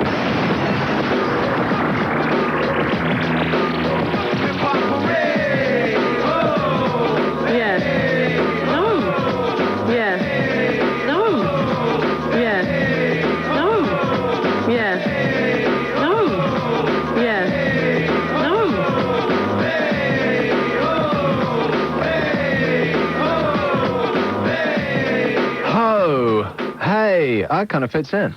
You really are doing your job well. Now you really are a upstanding member of the creative department. Yeah, which now means... now it's not a joke. You really are creative. I'll just have to up the ante then, won't I? Excuse me? I'll have to... Speaking about your elderly relatives in that way, you're going to do what? No, I'll just have to get more money for my services. You're going to do what to your auntie? That's the most disgusting thing I've ever heard in my life. For those of you who aren't watching this, I'm now throwing things at the piece of glass that separates myself and the Reverend. 0500 1053 89. It's a free call, and the upsetting news is that they might be projecting adverts on the moon. Did you hear about this? Yeah. Adverts could be beamed onto the lunar landscape. Basically, the idea is this British advertising agency believes the moon is the perfect canvas for big brand advertising. The theory involves the assembling of huge mirrors in space, which would reflect sunlight back on the moon's surface, effectively turning it into a giant cinema screen. Then a simple image could be projected on the surface and seen from Earth. Now, this would only be visible for one day of the month in this country, which I guess would be all right. To have, like a simple company logo, like the golden arches of McDonald's or the Nike swoosh. Nothing too complicated, nothing with words or anything, but just, the Disney Mickey Mouse head shape thing that they use all the time. Something really instantly recognizable and very simple could be projected on the moon's surface, and there it would be during a full moon, right there in the sky for everyone to see, like the whole world over. Wouldn't that be great? There are, of course, technical problems involved in projecting even a simple image like the ones I've described onto the moon's surface, because it's very sort of cragged and pitted. So tests are going ahead to assess the viability of the scheme by projecting adverts onto Kev's face. 0500 1053 89. It's a free call. I'm Nick Abbott. This is Talk Radio, and here is a call in West Yorkshire. Hello, Michael. You're on Talk Radio. Nick? Hello. What I'm ringing up about is, don't you think that the Crown Cream bowlers are always fat and beer swilling and very bilious? Bilious? Bilious? Or they're always bending down and making this noise. Man, this guy sounds like he could have his own show. He's got his own comedy sound effect and everything. And it sounds like a dog's being killed in the background. What's going on? Listen to that dog, man. I think you need to go and, release it or take the clamps off or stop dripping shampoo in its eyes or something. It sounds like it's in major pain. What station is that dog listening to? I think it's impressed with this. It's going nuts. It's doing the trumpet involuntary. Well, I think I'll just leave you with this. Brilliant. Or just leave. That would be my best choice. 0500 1053 89. It's a free call. It's Talk Radio, and here is one from the RSPCA, and it's from a bloke called Phil in Reading. Hello. Hello. How are you? I'm very well, thank you. Good. And what can I do for you, Phil in Reading? I want to be a DJ. Okay. And? And I want you to tell me how to do it. Oh, be a DJ? Well, yes. I know how to do the other thing. You do? How? How? Stop right there. I mean, I'm guessing that you were told once how, but you don't have any sort of hands-on experience. Every day. So to speak, every day in every way, you're getting better and better. Yeah, practice makes perfect, doesn't it? It certainly does. How old are you? I am 16. Right, so you have your whole life ahead of you, and all the mistakes that you've made up to this point count for nothing from this moment on. So you don't actually have to go ahead with this awful, terrible decision. Why are you in here? Can I fill this for you? Oh. Yeah, put some water in there while you're at it. Okay. What are you filling, Nick? It's my water bottle. Oh, right. Where were we? Oh, yeah, you don't have to do it. Why do you want to be a DJ? Because it's not a job, is it, really? Well, that's a good point. Yeah, you work for like 3 hours a day. Yeah. No stress involved at all, unless your ratings are really bad. And you get free stuff like CDs in the post, and you get to go to cinema for free, and the theatre for free, and you get to go to gigs for free, and... Sounds good to me. Yeah, it does actually, doesn't it? I should consider being a DJ myself. What a good idea. Isn't it just? I could talk up these records almost like a professional. Of course, that's a hard start. What we call in the business a hard start. Is there anything here that actually requires a talk up over an intro? Yeah. And oh man, you have the patter down, don't you? I certainly. Okay, talk over this intro. Okay, it's Talk Radio. Free call. Oh, it's run out. I've got no clock, is there? Don't to be a DJ. Trust me. Get into any other business. Do anything else. But you won't. I won't, no. Because Kenny Everett gave me the same advice when I met him when I was not a great deal... Lucky person. Not a great deal older than you. I went to interview him, and after the interview he said, what are you going to do when you grow up? And I said, I want to be a DJ. And he just fell about laughing, and so did his producer, and they both told me, don't do it, do anything else. And that's what I tell everybody, do anything else. But nobody's going to pay the slightest bit of attention, because I didn't, and neither will you. No. Well, hopefully by the time you become a professional, there'll be twice as many radio stations in this country as there are now. And yeah, well, that's where it goes. It's like twice as many stations and twice as much money, because people will be fighting for your abilities in amongst themselves. Yeah, because if the industry was like it is in America, where there's 50 different radio stations in every major market, like London alone should have at least 50 radio stations. And they keep giving us this tripe about, oh, well, there's no more room in the band. If I take my little radio to New York or Los Angeles or Chicago, or any of those places, you can, with the radio that I take over there, I can pick up 50 to 90 radio stations in every major city in the States. Now, if I bring the same radio over here, suddenly the authorities are telling us that there's no room in the band, bar the 6 stations that we got, or however many it is, like half a dozen or 10 at the most.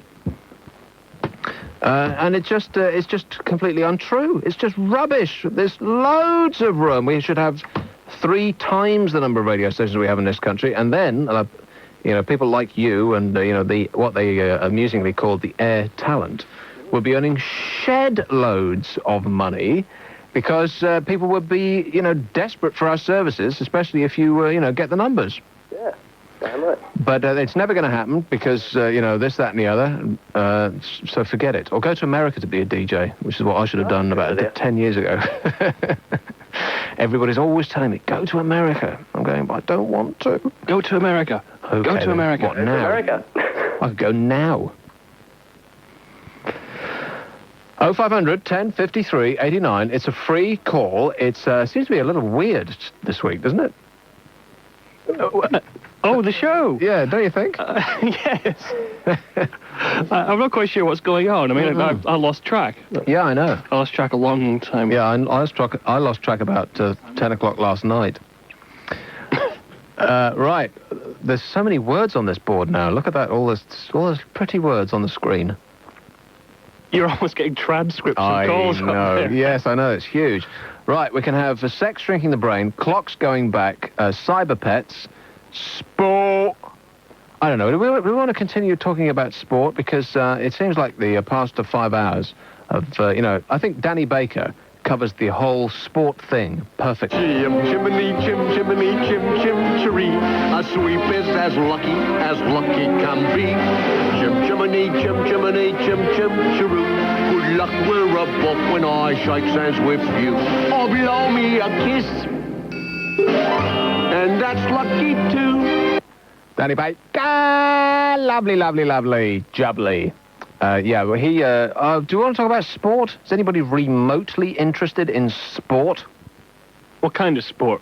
Your wife, does she like sport? Photographs. That was great when Channel 5 have had some pretty good stuff on lately. They had the 2 Monty Python movies, and now for something completely different, and the King Arthur one, whatever that was called. Holy Grail. Yeah. But wasn't it great seeing those all? Because that's what I was going to say earlier on. It doesn't seem like I'm finishing any sentence that I start tonight. It's like I'm barely actually here. It doesn't feel like I'm actually... Is this going out live? Hold on, let me check. No. No, it isn't actually, is it? So how can all these people hear us? That is weird. It is a 7-second delay. I think the delay should be longer, it should be a day late, so we can think about it and then come back tomorrow, and as it goes out, we could, edit out all the bits that we don't like, and it'll be like a, show would last... It'd be like an advert. Less long than the news. Less long. Now, here I am coming up with phrases like less long, and I'm looking at Kev while I'm saying that. Why would I think of a phrase like that in regards to you, Kev? It's because of the Don't say it. Yeah, all right, let's take this call in the Wirral, and it's a bloke called Peter. Hello. Hello. How you doing? Yes, I'm in the Wirral with my squirrel. But anyway, sport. Yes. You don't like sport, do you? What's not to like about sport? Well, let me tell you something. Footballers get paid millions. Some do. Race car drivers get paid millions. Some do. Snooker players get paid 32,000 for a win. How much? 32,000. Explain. 32,000? Yeah. They get paid 32,000. Explain? Well, it sounds like an exam question. Discuss. No, they don't. Snooker players are the top flight snooker players are millionaires. They get loads of money. We're talking about 32,000. Yeah, well, that's because they play more games than footballers play games. Snooker players play more games than footballers do? Yeah. What planet are you living on, mate? Not the same planet as you. Well, obviously. Well, let me tell you something. It sounds like you're speaking from Uranus. Anyway, 0500 1053 89. It's a free call. I'm Nick Abbott. This is Talk Radio. And it just seemed to be the planet that he would be on, just by the sound of his voice. I thought perhaps Pluto or Mars, but no, it was definitely Uranus. Here is a call. Isn't it great, by the way, that we've got a planet called Uranus? It just comes in so handy. It's a call in Nottingham, and it's a person called Philip. Hello, Philip. You are on Talk Radio. I know. Hi, Nick. How are you? Smart, Alec. Yeah, I'd like to talk to you about cyber pets. Cyber pets? Yeah, my little sister brought one like a couple of weeks ago, and it's driving me up the wall. Really? I mean, every time it wants something, it just carries on meowing, or it's calling me out. It's more like a beeping. It just carries on until it gets what it wants. And, like, she's at school, and so half the time it's just beeping, and I'm at home, and it's just like, shut the hell up. And it never shuts up. So, you know how loads of kids are going to be getting them this Christmas? Can I advise that you don't have children, by the way? Yeah, I'm already considering that. Yes. Yeah, but this Christmas... Or pets, or anything that actually is living. We've already got 3 pets. I look after my dog, but, I mean, my dog doesn't constantly start, you know, making weird beeping noise all the time. It's just not annoying like that. Well, if it does, then you might want to go to Germany for lessons in dog resuscitation. Germans wanting to learn how to give first aid to their dogs, from heart massage to mouth-to-mouth resuscitation, are queuing up to take lessons from Stephen Schubert, 30, a male nurse, in Dusseldorf. Mr. Schubert, who has about 400 students, says they should practice on their pets so that the animals will be prepared and will not resist if there is an accident. So, picture the scene, ladies and gentlemen. There is a class that you can take in Germany where you actually get to practice giving mouth-to-mouth resuscitation on your dog that doesn't have anything wrong with it. I would have thought that'd only be in the USA, really, but... Yeah, I'd just like to say that... it would be saying, and, Your Honour, I've just got my chops around my dog's mouth in order that it doesn't freak out if it's ever in an accident and I have to resuscitate it. So it's nice to know, by the way, that the Germans are a nation of dog lovers. 0500 1053 89. I think we'll take the rest of that call when we come back after the nude news. There he is in the buff, and I'll be back. You can win hundreds and hundreds of pounds in the Talk Radio lyric game. For £2,400. £1,000. £1,900. £2,200. £900 up for grabs. Your next chance to win is with Sean Bolger tomorrow morning at 8:20. Tune in and be a winner with the lyric game, only on Talk Radio. There's a good argument for listening. Across the UK on 1053 and 1089 AM, this is Talk Radio. It's 9 o'clock. I'm Jeff Collins. It's emerged that the murdered policewoman Nina Mackay was stabbed moments after taking off her body armour. Her death in East London last night has provoked calls to make wearing protective vests compulsory for officers. Metropolitan Police Commissioner Sir Paul Condons paid tribute to the 25-year-old. She was a vibrant, lovely girl who was admired by all her colleagues. She comes from a police service family. Her father is a retired senior police officer. She has a brother serving in the police service. Her family, understandably, are devastated. A man's been killed by a car bomb in Northern Ireland. The explosion happened on a loyalist estate with a history of trouble between rival paramilitary gangs. Murder case nurse Deborah Parry has spent her 39th birthday in a Saudi prison cell. She's awaiting the verdict of an Islamic court after being accused of killing Australian colleague Yvonne Guilford. Last month, Lucille McLaughlin was sentenced to 500 lashes and 8 years behind bars for her part in Miss Guilford's murder. In football, Manchester United have blasted back to the top of the English Premiership, and Celtic are in charge again in Scotland. Here's Steve Cunningham. Champions United have hit another rich seam of form to overtake Arsenal, who play tomorrow. Andy Cole! Oh, Ryan Giggs has produced another one. Cole shoots and scores. Patrick Andy Cole. Familiar names contributing to bottom club Barnsley's 7-0 drubbing. Liverpool made up for European failure this week by blasting 4 past Derby to go up to 5th in the table, while Newcastle and Blackburn drew 1 apiece. Celtic knocked Rangers off the top in Scotland after beating St Johnstone 2-0. Rangers lost in the league for the first time all season, going down 2-1 to Dundee United. 4 winning tickets share tonight's lottery jackpot of more than £8 million. The winning numbers are 10, 21, 27, 38, 40 and 44. The bonus ball is 34. Independent Radio News. This is Talk Radio. There's a good argument for listening. Talk Radio satellite weather. Have you ever had a bonus ball? The Weather Channel. No, I've never actually bought a lottery ticket ever. Was that my question? Well, no, I still haven't. I went to a very nice prom once. Nobody cares. You went to a nice prom? Yeah. What's that got to do with it? Prom? Yeah, like a ball. Oh! Boom, boom! It's like doing a show with Basil Brush.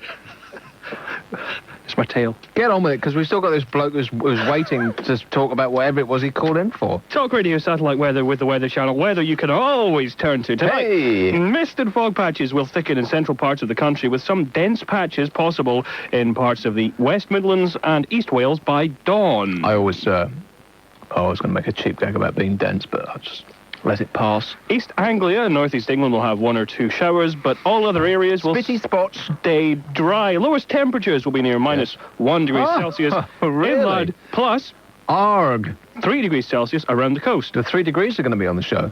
I can't wait. Tomorrow, after a misty start, the fog and frost in central areas will clear slowly, and all parts of the country will have some What a lovely day. Oh, you have to chop the bit at the beginning where it says what a. Yeah. I knew you were going to say that. Some sunny spells. The best of the sunshine. When are you actually going to get your finger out and do something productive over here, Kev? Hold on. I got my finger out now. The best of the sunshine will again be in the west, as will the highest of the day's temperatures at around 40 degrees Celsius. 40? 14. 14? What, you call that high? East Anglia and Northeast England will have some showery bursts of rain by afternoon. Light winds in most areas. Really? But a freshening southeasterly breeze across southwest England. So, in summary, mostly dry with fog clearing to sunny spell. Man, that weather seems to take forever. Yeah, didn't it? The weather prediction for tomorrow took longer than tomorrow. And now this. I'm Nick Abbott, and it's Talk Radio. Unless you wish to complain, in which case that it's the Alan Freeman Show on Radio 2. I'm in not believing God. What shape do you think God is? Do you think the Teletubbies should be in panto? They'll undoubtedly be on ice. I'd like to see them deep frozen. Please hold the line. Hold this.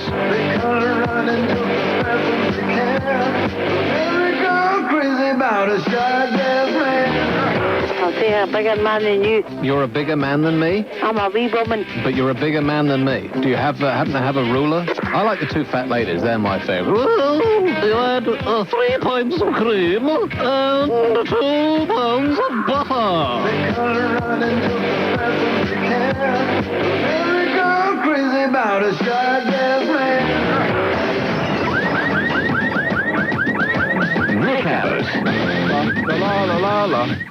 La la la la. Doesn't work, does it? Not the same at all.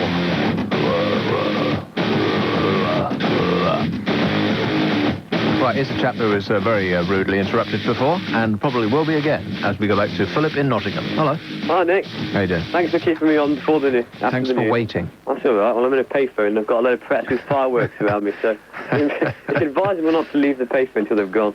But these cyber pets, loads of kids are going to be getting them this Christmas, aren't they? Cyber pets? Yeah, yes. Those really annoying things. I know. But you know how, like, each Christmas you've got advertising campaigns saying, like, pets, a dog isn't just for Christmas. I think it should be cyber pets are just for Christmas, and then just chuck him on the side of the road or something. The dog isn't just for Christmas, it's for Boxing Day lunch as well.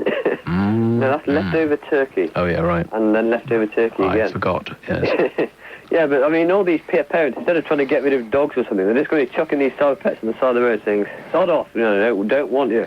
There was a story about cyber pets in the news this week about this woman called Karen, who bought a cyber pet for $9.99. Do they really cost a tenner? Yeah, they do. Really? Yeah, they're really rubbish as well. You know, they must cost to make about 5 pence, and they're selling them to you mugs for a tenner.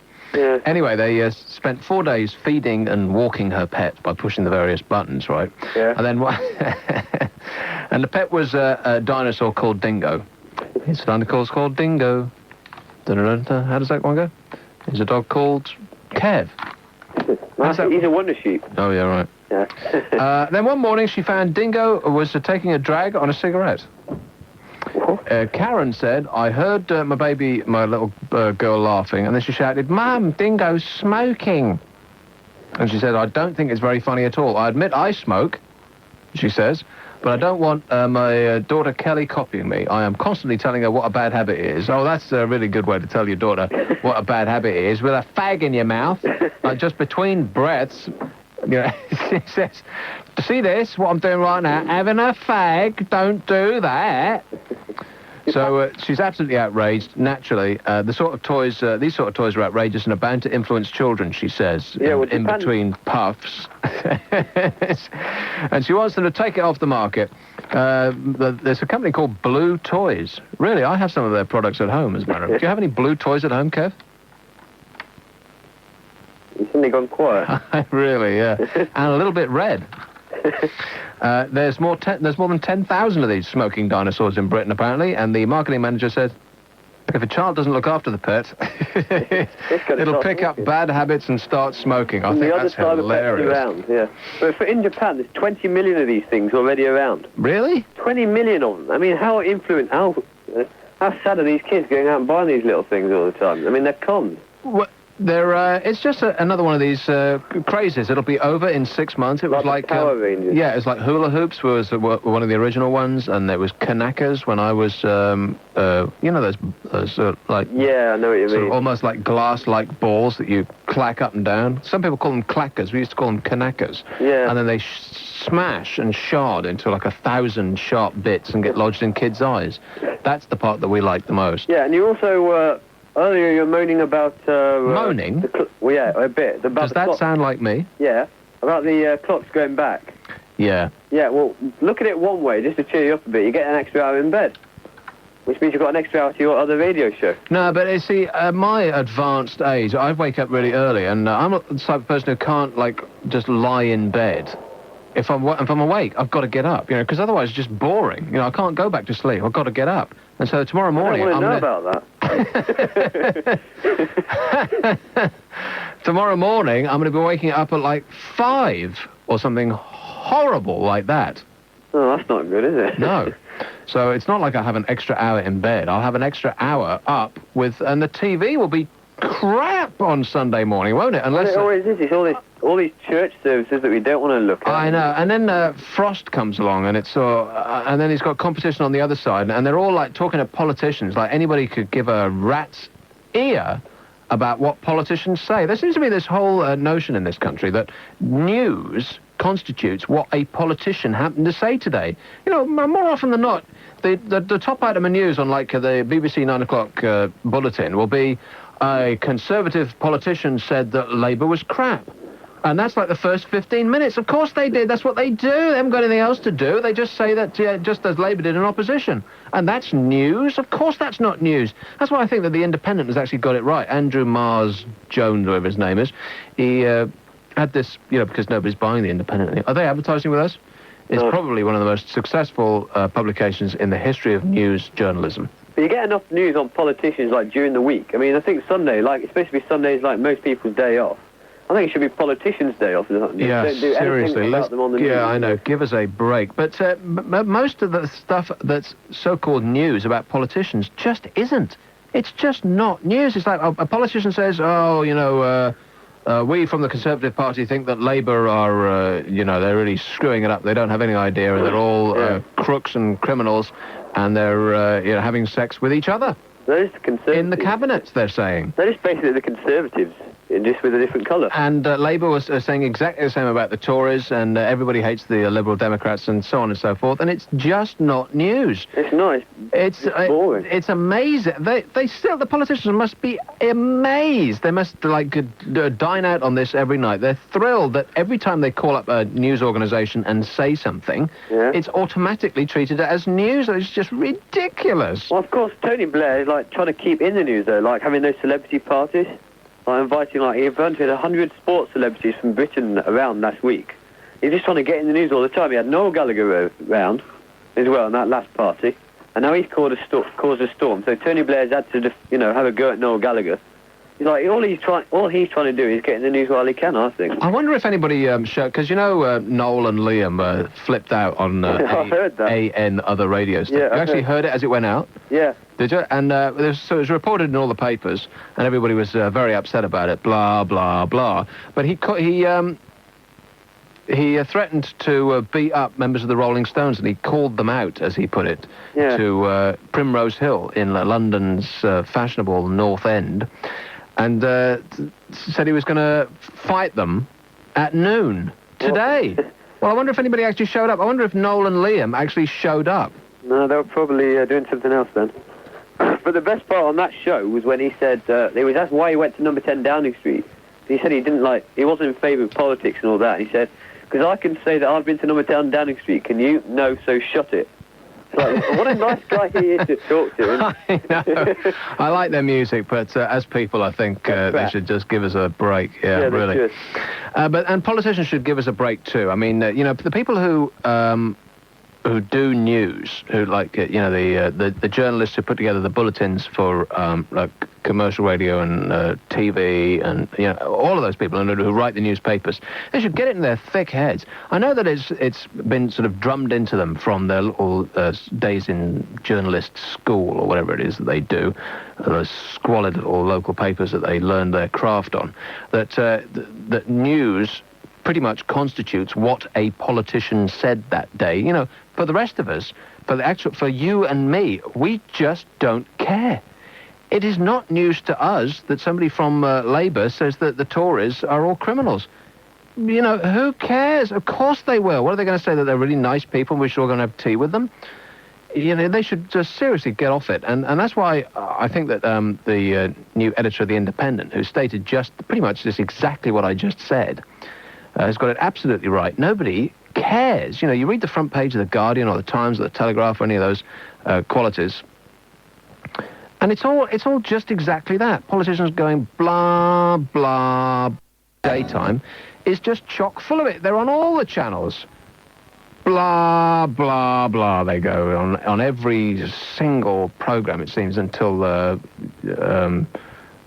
funny video programme comes on in the evening with that bloke with the bad suits. What's he called? Jeremy somebody. What's his name? Mr. Beadle. Jeremy Beadle, that's right. The show where guys get hit in the... it's very unpleasant when it happens, but man, is it funny when it happens to somebody else. And the women fall on their arse. I love that show. That's the funniest show I've ever seen. How can you not like that show where people fall on their arse? It's the falling on their arse video show, and from then on, then the TV's great. But previous to that, it's just politicians going blah, blah, blah, and nobody cares. Nobody cares. And we'll be back with... Don't Panic. It's Mike Allen's Guide to the Galaxy. One of the reasons for sink and bath plugs being right at 10, only on Talk Radio. There's a good argument for listening. Nick Abbott on Talk Radio. Free call 0500 1053 89.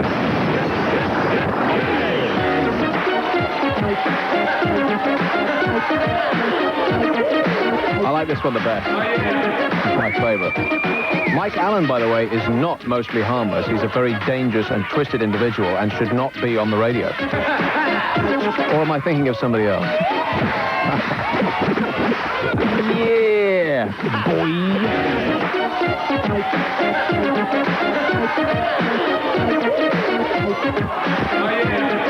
This is probably the only show on Talk Radio that people dance to. Here comes the break. I'm dancing right now. What? Watch me now. Here we go. I hurt myself. Beauty. 0500 1053 89. It's a free call. I'm Nick Abbott, and it's Talk Radio.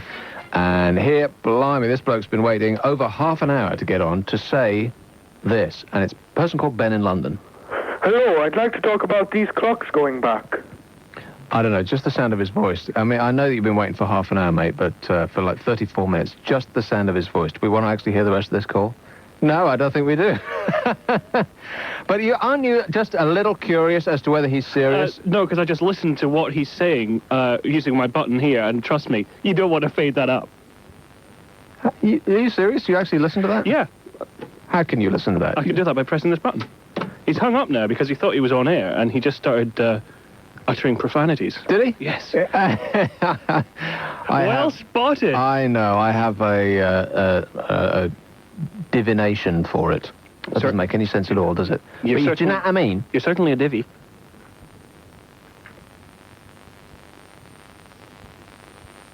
Please speak. This one in Nottingham. Hello, Simon. Hello there. Hello there. How are you? All right. That's good, that's good. Show's good tonight so far. It is? It seems really weird from this end. Really? Yeah, odd. Oh, it sounds good coming out of my speakers, like. Anyway, what I want to talk about is, you were saying earlier about adverts going on the moon. Well, do you remember that advert where it was the Wonder Bra about 6 months ago, and all the blokes were crashing the cars?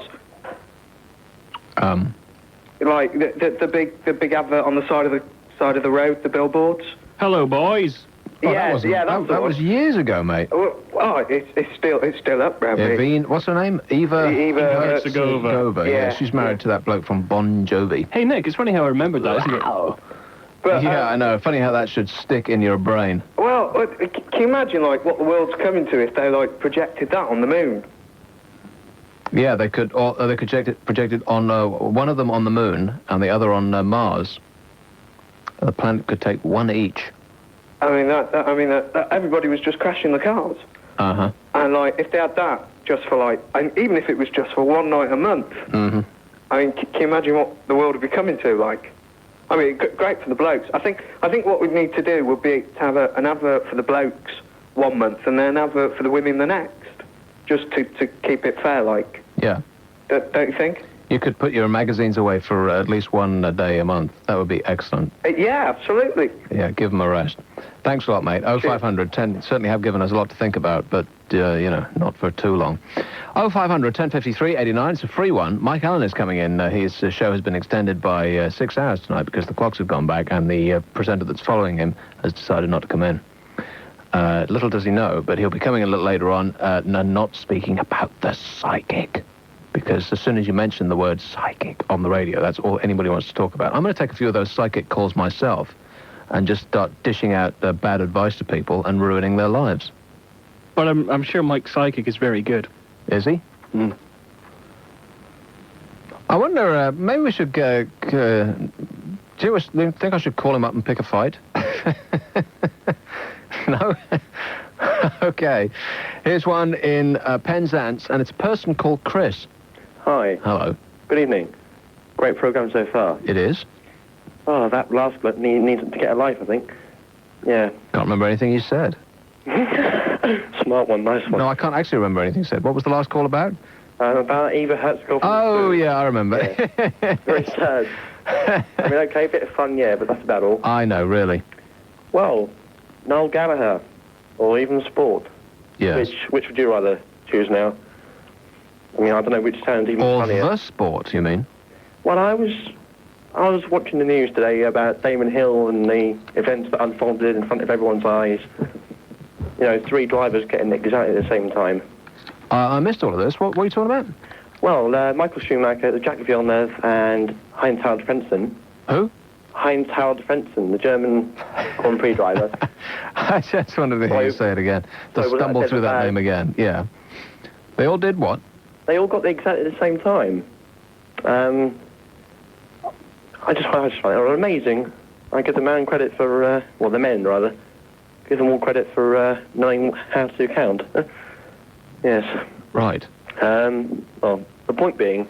So you're saying the previous call was bad? Sorry, mate. About the drivers, I mean, it's amazing how they all come up with it at the same time.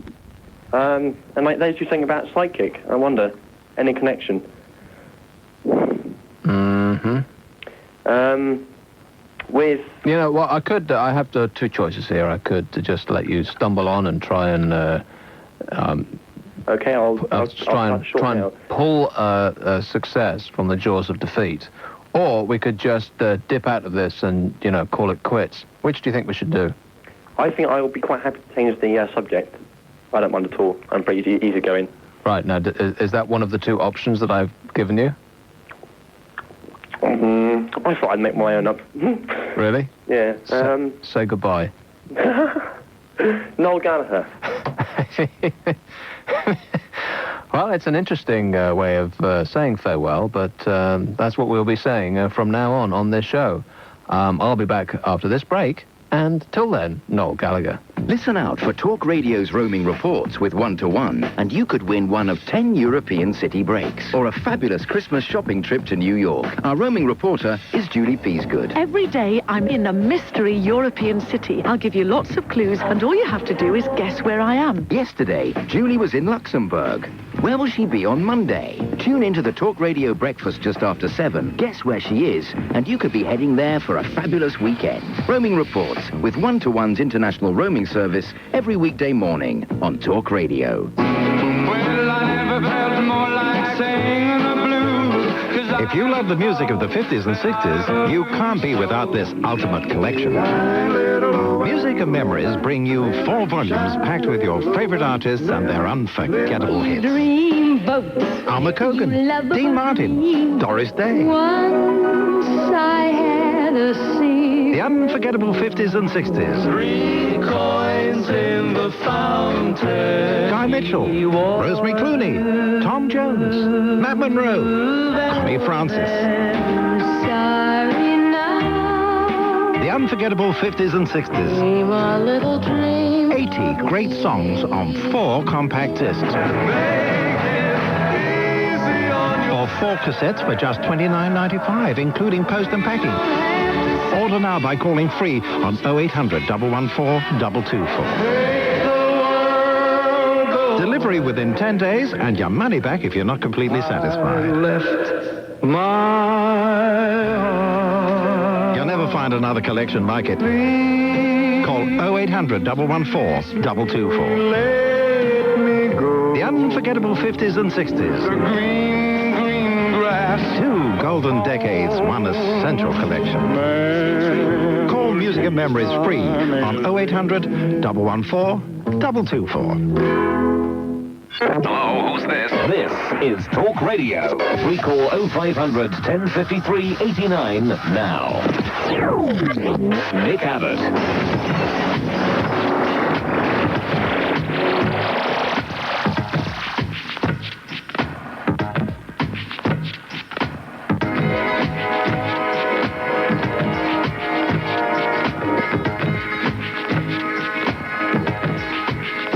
Bonky. Do you like this? No. No, it's all right, actually. Last week you didn't like it. Didn't I? No. Oh. I was playing it again because I thought, I like it. I really like it. But it's a grower. Mm-hmm. So's this.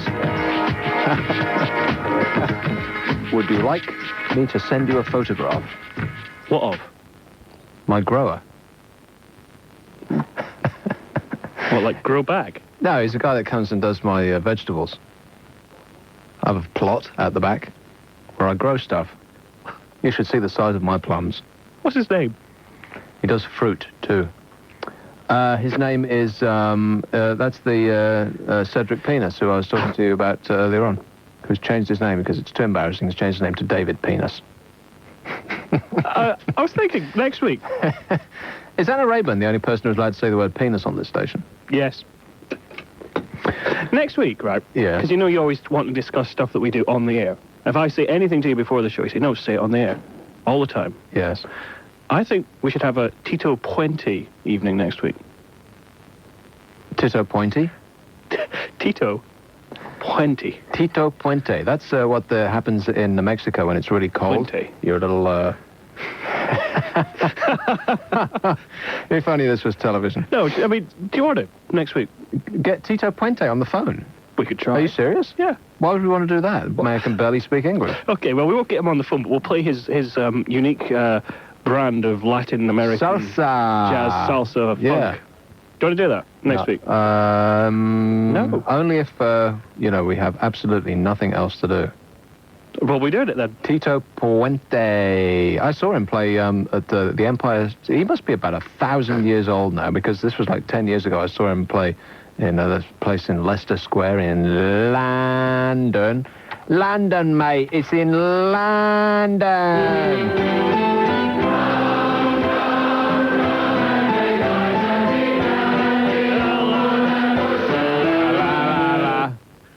That's enough la-la-lying. And here's a call in Chelmsford, in beautiful Essex, and it's a person called Denise. Hello, Nick. Hello. How are you? Great.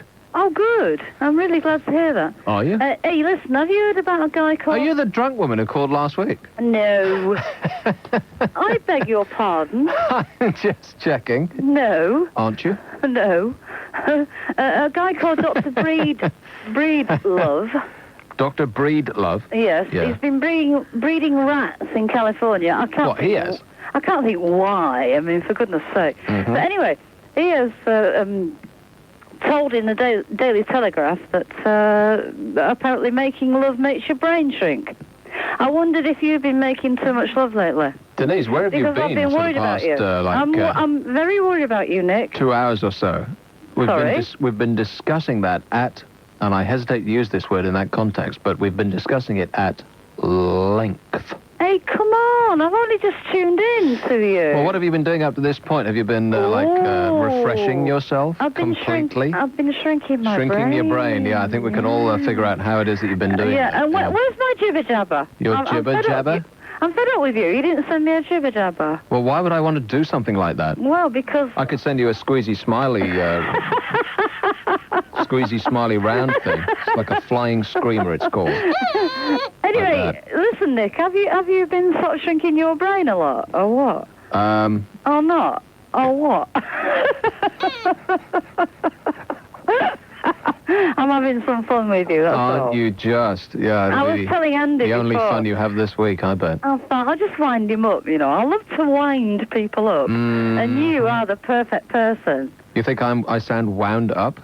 You sound gorgeous. I couldn't be think- more relaxed if I were dead. Oh, no. Don't get that laid back. Oh, we don't want to lose you. I ain't going nowhere.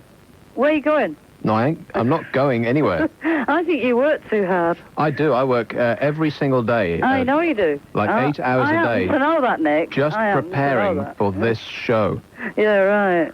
And are you enjoying yourself? What do you mean? Yeah, right. Like you can't tell that there's huge amounts of preparation have gone into this show. I sweat bullets coming up with You can't say that on Talk Radio. bullets. Oh, sorry, bullocks, yes. I'm sorry, I think I got the wrong vowel. Yes.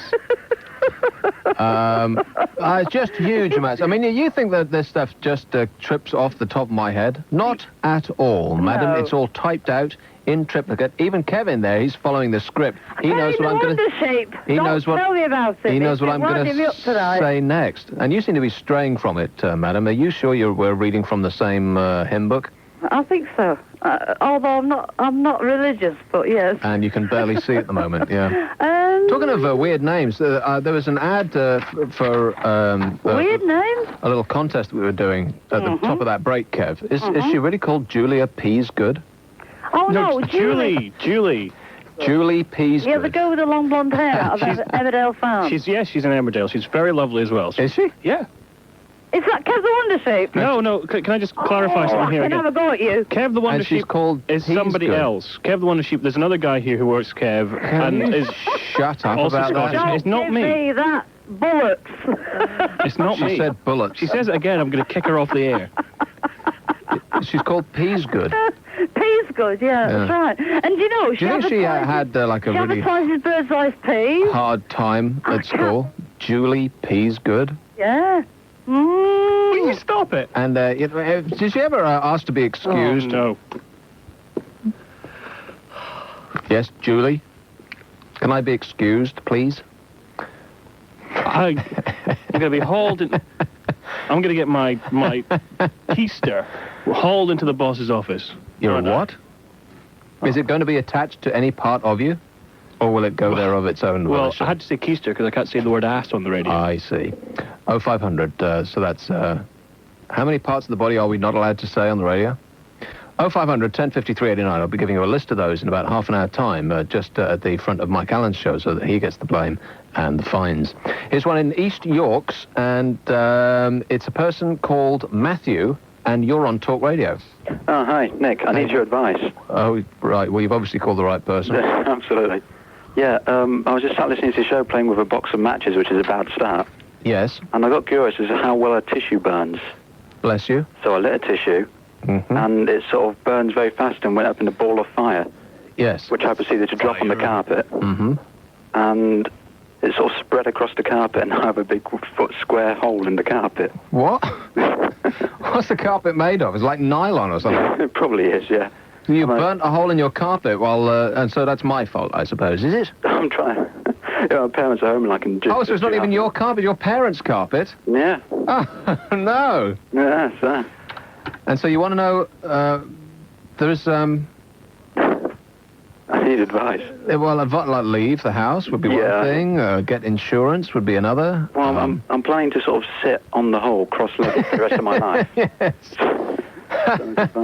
You know, some mates of mine had a fantastically expensive carpet put down. It was like a sort of thick shag thing. And they didn't have any furniture at the time, right, because they just moved into this new flat. First thing you get laid right is the carpet, and it cost huge amounts of money. It looked great.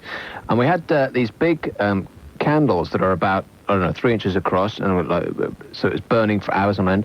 And after a candle that's that big has got like a lake of wax, of liquefied wax in the top of it, right?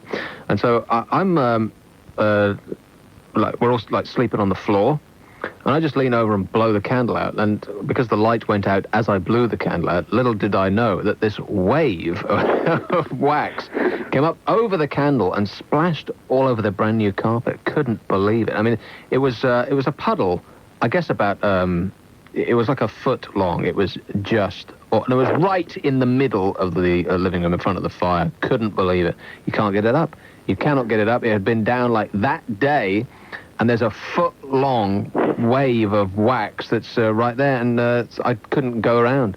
And I bet there's like 70-year-old ladies who are like biting holes in the wall trying to get on this show. So, well, you know what you do for that. And we did eventually, after about 3 months of me not being able to show my face around there, you put some brown paper over it and you iron it, and it just comes up like magic, like it never happened. And we went through this whole thing where we tried to shave it off with like a razor, like just try and take the top level of the carpet off. And so there ain't no wax there anymore, but there's just like the slight dip when we tried to cut it out. Doesn't work. So we should have one of those like housekeeping tips, one of those sort of like Mrs. Beaton housekeeping tips. How to get wax out of stuff and how to get you know, blood off the carpet. But I don't think there's anything. You can't really get rid of a hole, can you? I don't think there's any quick fix about that. I think I have to get a Stanley knife, cut a bit from underneath the settee. Oh, that's a really good idea. No, that is an excellent idea. That's probably what people would suggest. Yeah, cut a bit out from under the settee, or just move the settee over there. Are we calling it settee or sofa, by the way? Couch. What part of the country and what middle, is it like middle class or working class to call it settee? I think it's working class to call it settee, isn't it? Working class. Didn't we have this, we had this discussion with Carol one night, didn't we? We did. Yeah, well, you wouldn't remember anything. You were off your face I at think the time. people are calling it sofas now, aren't they? Well, yeah, because I said settee, Can you have and a she bed said... sofa? Because there's a bed settee. Can you have a bed sofa? See, that's true. Sofa bed you can have. You have a sofa bed. Sofa bed. But Carol said sofa. Yeah. And we said, well, what is it? Because settee is posh in certain parts of the world, and sofa is common, like... Oh, right, yeah. No, really? Oh, right, yeah. Common, much like the woman herself. She's not. What? No, I haven't seen her in a couple of weeks, actually. We should go out and get lagered. Booze. That's what I said. 0500 1053 89. It's a free call. Have we dealt with your thing yet? No, we haven't. You've got a hole in your carpet and you want us to assist you. Yeah. Well, could you send me a one-way ticket to Acapulco or something? Yeah, okay. So I'll send you a French polisher in the post. Thanks a lot, mate. Cheers. 0500 1053 89. It's a free call, and here is a call from Newcastle, and it's a bloke called Nick. Nick, hi, do you remember Mrs. Hull? Yeah, of course. From a very long time ago, like 4 years ago. No, she's called much more recently than that. In fact, I had a birthday a little while ago, and she sent me a card, and I got loads of cards, and it was like about a week later that I opened them all, and she actually sent me some money. But she didn't send like a return address. Yeah. Because she's probably got the hump with me now that I didn't thank her for it. But What's your address? I don't have her address. Oh, at the radio station. What, my address? Mm-hmm. Okay, you've got a pen? Yeah. It's like Are you mad? I'm going to give you my address. Okay, the reason why I called, there's an organisation in the US called the James Randi Foundation, and they will say they will pay $1 billion to any psychic who can prove whatever they do under laboratory conditions. I just think it's strange that no psychic has actually come forward, don't you? The James Randi Foundation. Yeah. They say that they'll pay $1 million or $1 billion or something to any psychic who can demonstrate any paranormal phenomena or like prove that they're a psychic in any way under scientific conditions. Like Uri Geller was offered the opportunity, he didn't take it up. Isn't it just like odd how no one's come forward? Kind of implies they're all frauds, doesn't it? No, it implies they're all mad, because, I mean, you know, just people play the lottery, and there must be, like, a better chance of getting stuff right. You're going to win $1 million? It doesn't matter whether it's $1 billion or $1 million. I could be perfectly happy with either of those two figures. Yeah, $1 billion. It's just really odd.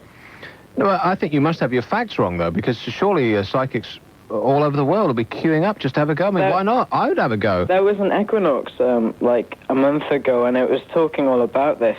And it really did condemn Uri Geller, and it just condemned psychics. It just said they're all fake. You know what?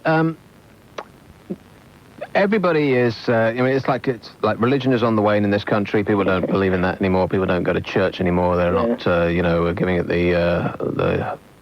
the full the Jesus bit. Well, many people think that man is God. Like, people aren't really doing that anymore in great numbers.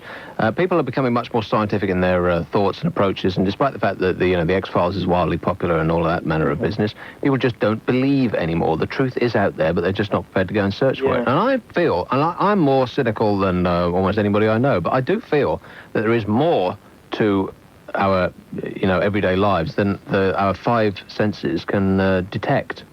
I think there are certain, because I've had it myself, like the turn of the year a few years ago when I didn't have any work at all, for no good reason. I just thought something's about to happen. And it was a very strong feeling indeed. And within a month, I got a job. And no, great. You had a feeling, and a month later you got a job. I think that's evidence for God. I think that proves the existence of God. Shut up. And then the very same thing happened a couple of years later after I didn't have any work at the time either. And you had a feeling. A turn of the year, I had a strong feeling. A strong feeling. And then it happened. Yes. I'm converted now. I believe it. I believe in the Force. You kind of with that? May the Force be with you. And go forth and multiply and all of that religious fervour business. Yeah. And... so, could you put that to the psychic who comes on at 10 o'clock? Peace on you, my son. 0500 1053 89. It's a free call, and I predict that we'll be back. I listen to Talk Radio all the time. Talk Radio to me means life. I love Talk Radio. And that's official. The latest industry figures prove Talk Radio is getting even bigger. You enjoy Talk Radio so much, you're listening more and more. Total listening to Talk Radio is at an all-time high. And in the last 3 months alone, it's increased by 12%. I think it's fantastic. Talk Radio, I enjoy it. It's a fantastic radio station. Listen to it all the time. Every week, millions and millions of people across Britain are switching on Talk Radio. Talk Radio. There's a good argument for listening. It's daytime no more. The light is fading. Suddenly the darkness has come. It's time to relax. Unwind. And let the music of the night take you over. You're listening to Nocturne, a collection of music that will transport your evenings into another dimension. This is beautiful. So is this. This is Nocturne. 64 classics, specially selected for nighttime listening. Nocturne is available on 4 CDs or 4 cassettes for just £29.99, plus £2.50 post and packaging.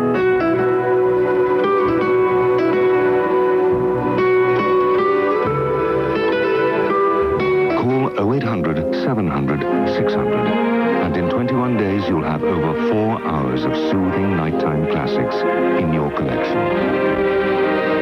Of course, you can play Nocturne anytime you like, but I feel it's after dark you'll enjoy it most.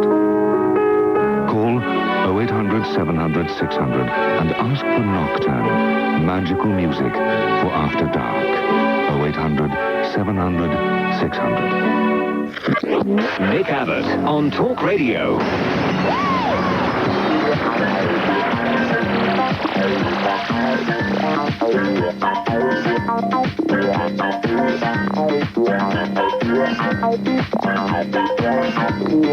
Here's Mikey. Is this Blue? Is this live? Are we on the air? It sounds like you, yeah. Good. Mind you.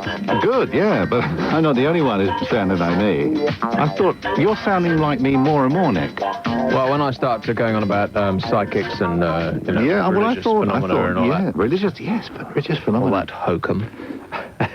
Interesting enough, there's a very nice piece in the press today, actually, that suggests that this is little more than some place for people to run and hide. What is? Avoiding reality. Well, if we're just talking Talk about radio? No, oddly, no. What then? That which you refer to as hokum. Which interesting. Very interesting. I don't know what you're talking about. See what I mean? You obviously have no reason to go and hide anywhere. Nice selection of toys you've got here today. I know. It's mildly, what's that little fruit there? That's a nice pear. Seeming. Really? And I've got a plum to go with Do it. they sound like that because they normally associate... No. Funny, from a whole basket of shaking fruit, that I happened to pick a pear and a plum. Yes. The ones with most comic potential. Yes. Well, I knew you wouldn't let us down. No. I was quietly certain that in what must be described as Nick Abbott's supermarket challenge, you would come up with something very gratifying. Goods, yeah, that's a pretty big plum, don't you think? It is, really. Perhaps it's just pleased to see us.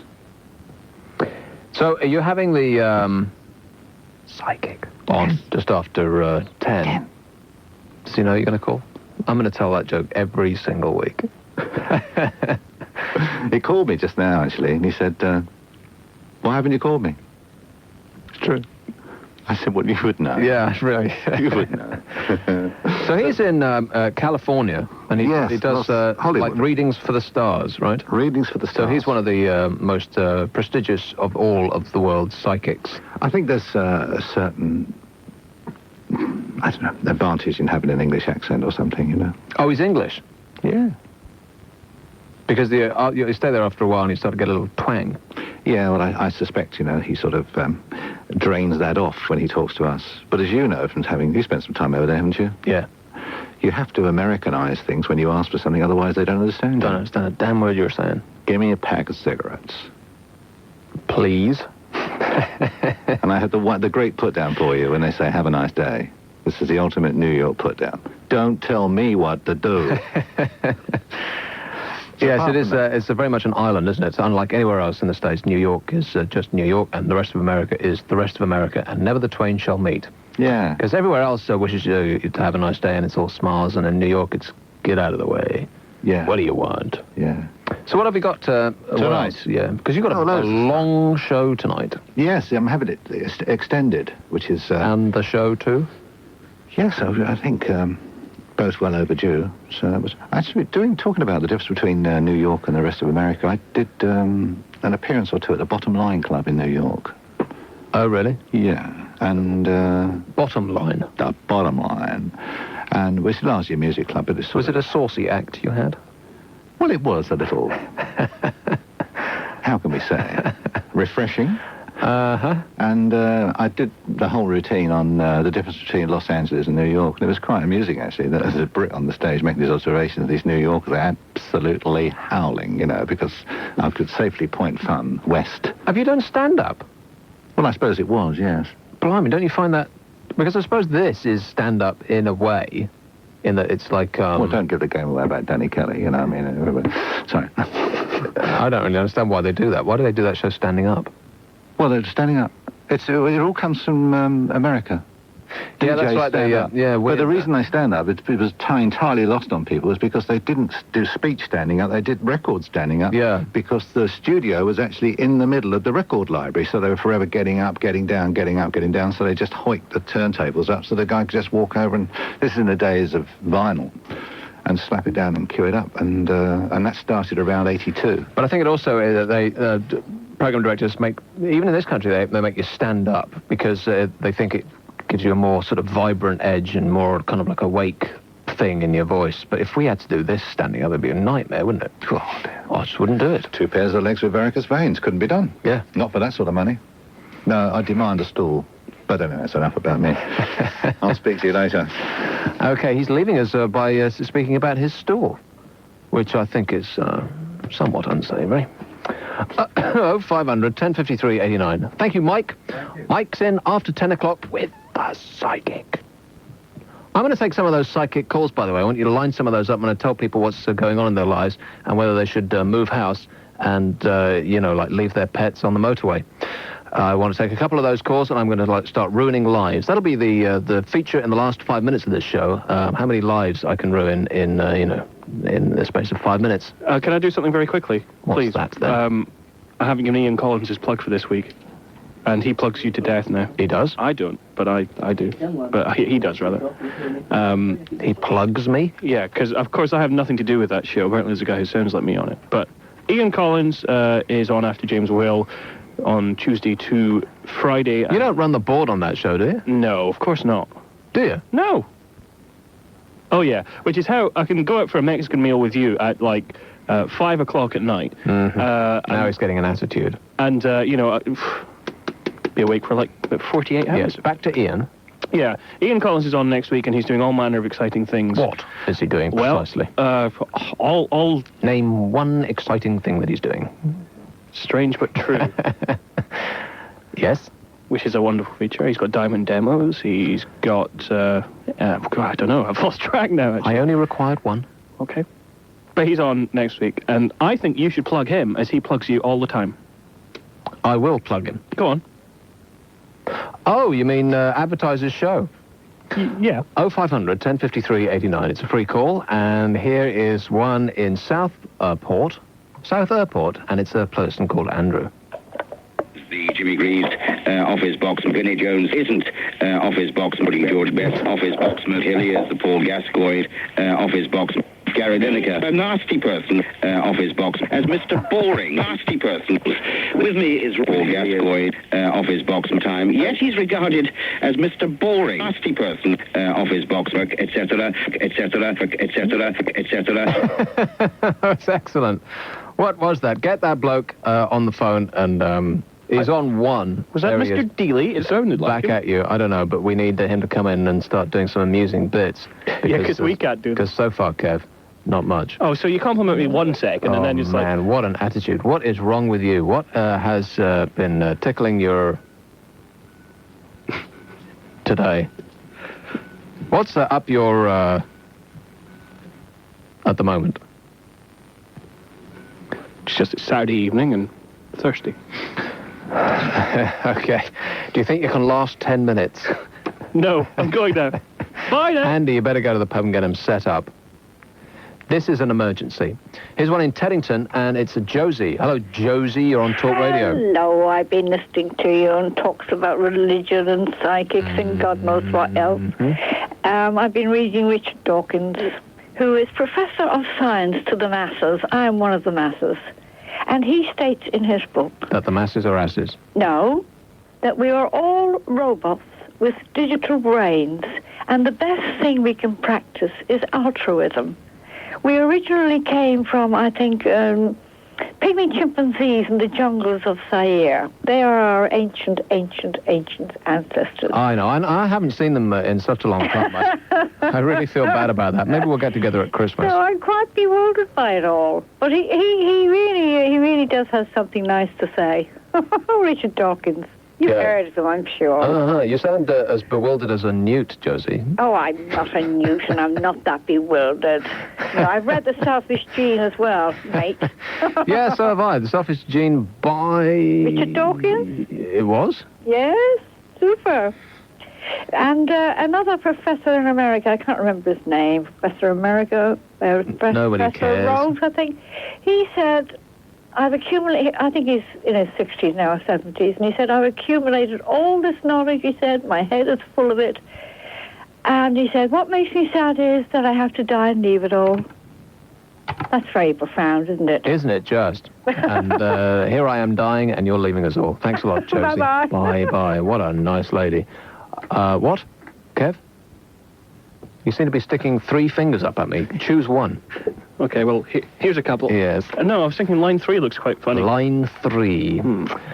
Okay, then. Here's a call in Macclesfield, and it's a person called... About the selfish gene, by the way, I mean, that is absolutely true. It's a book that basically says that everything you do is done for selfish reasons, right down to the tiny little molecules in your body that act purely selfishly. So in other words, if you go and give like huge amounts of money to charity, or you go and help the aged, or whatever it is that you do, you think you're being altruistic and kind and upstanding and a thoroughly nice person. It's all just done for selfish reasons because it makes you feel good to do it.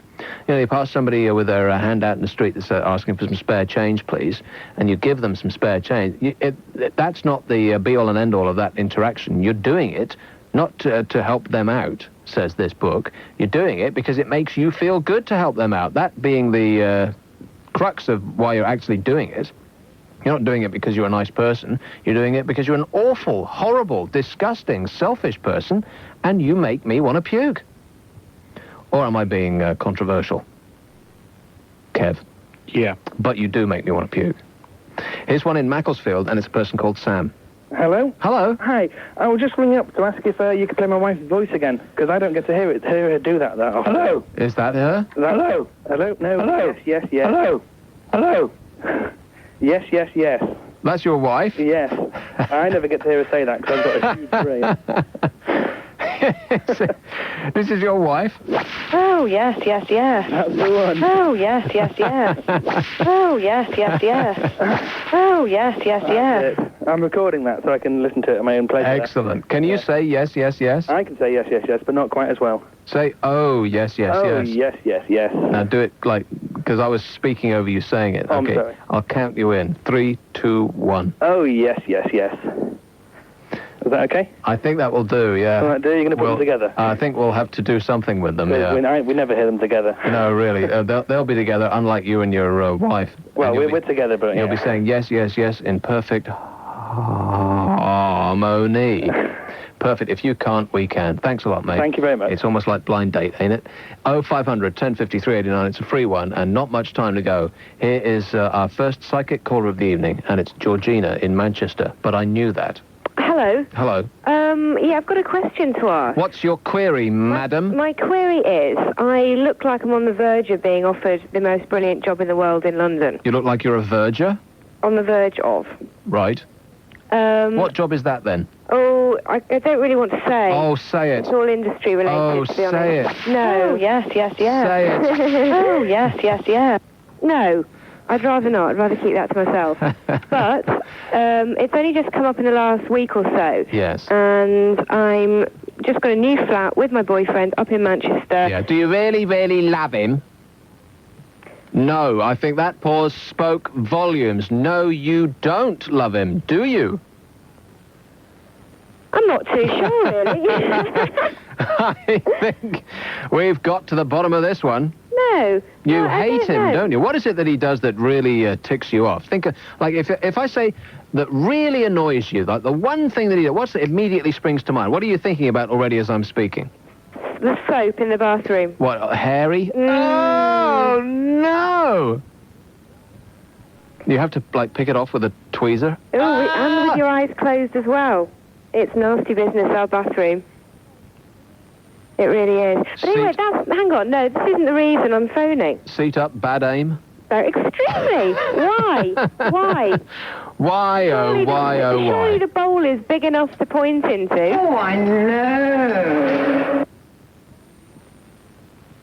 Anything else? Not bathroom related?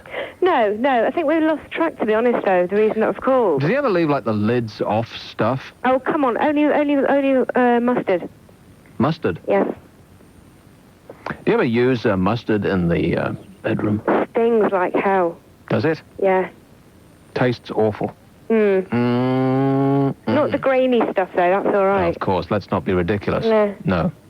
It chafes. It does. It's quite abrasive. I'll say. What was the purpose of this call again, Georgina? I was hoping you could sort my life out for me with one answer. Don't think I can ended up sort talking your... about mustard. I don't think I can sort your bedroom out, let alone your life. No. It's the most disgusting story I've ever heard in my entire existence. Sorry about that. Well, that's okay. So should I or shouldn't I? Depends on what the question is that you're asking me. Should you or shouldn't I you? thought you were the psychic. Oh, that's right. Should you or shouldn't you? Yeah, almost definitely, unless you prefer not to. And always remember that no means yes, unless it doesn't. Do you know what? Yes. I'm glad this is a free call. As a matter of fact, I'm very glad this is a free call, so I can now go and spend £10 on a tarot reader. Okay. Sounds like a good choice. Thanks a lot, Georgina. She was in Manchester, but you knew that, didn't you, Kev? Of course I did. And I knew you were going to say that. 0500 1053 89. It's a free call. Can the psychic actually hear this show? We got it. Are we on the internet? No, it's coming soon, though. We are on satellite. Not at this time. Can you pick us up on the radio? I don't think so. How long have we got? Oh, really? Is it that time already? I think we should just leave now. It's just a couple of minutes. Who cares? Let's go now. Really? Okay. Oh, no. Oh, really? For comic effect, I wanted at least 60 seconds of complete silence. Then we could have told the sun. No, because the transmitters would shut down if we did that. Oh, but it's only Mike Allen afterwards. It's only the psychic, and everybody knows what he's going to say. Or at least those in the business do. How long have we got? 55. 15 seconds. All right, here's our last call in London. Hello, Michael. Hello. Quickly. Oh, yes.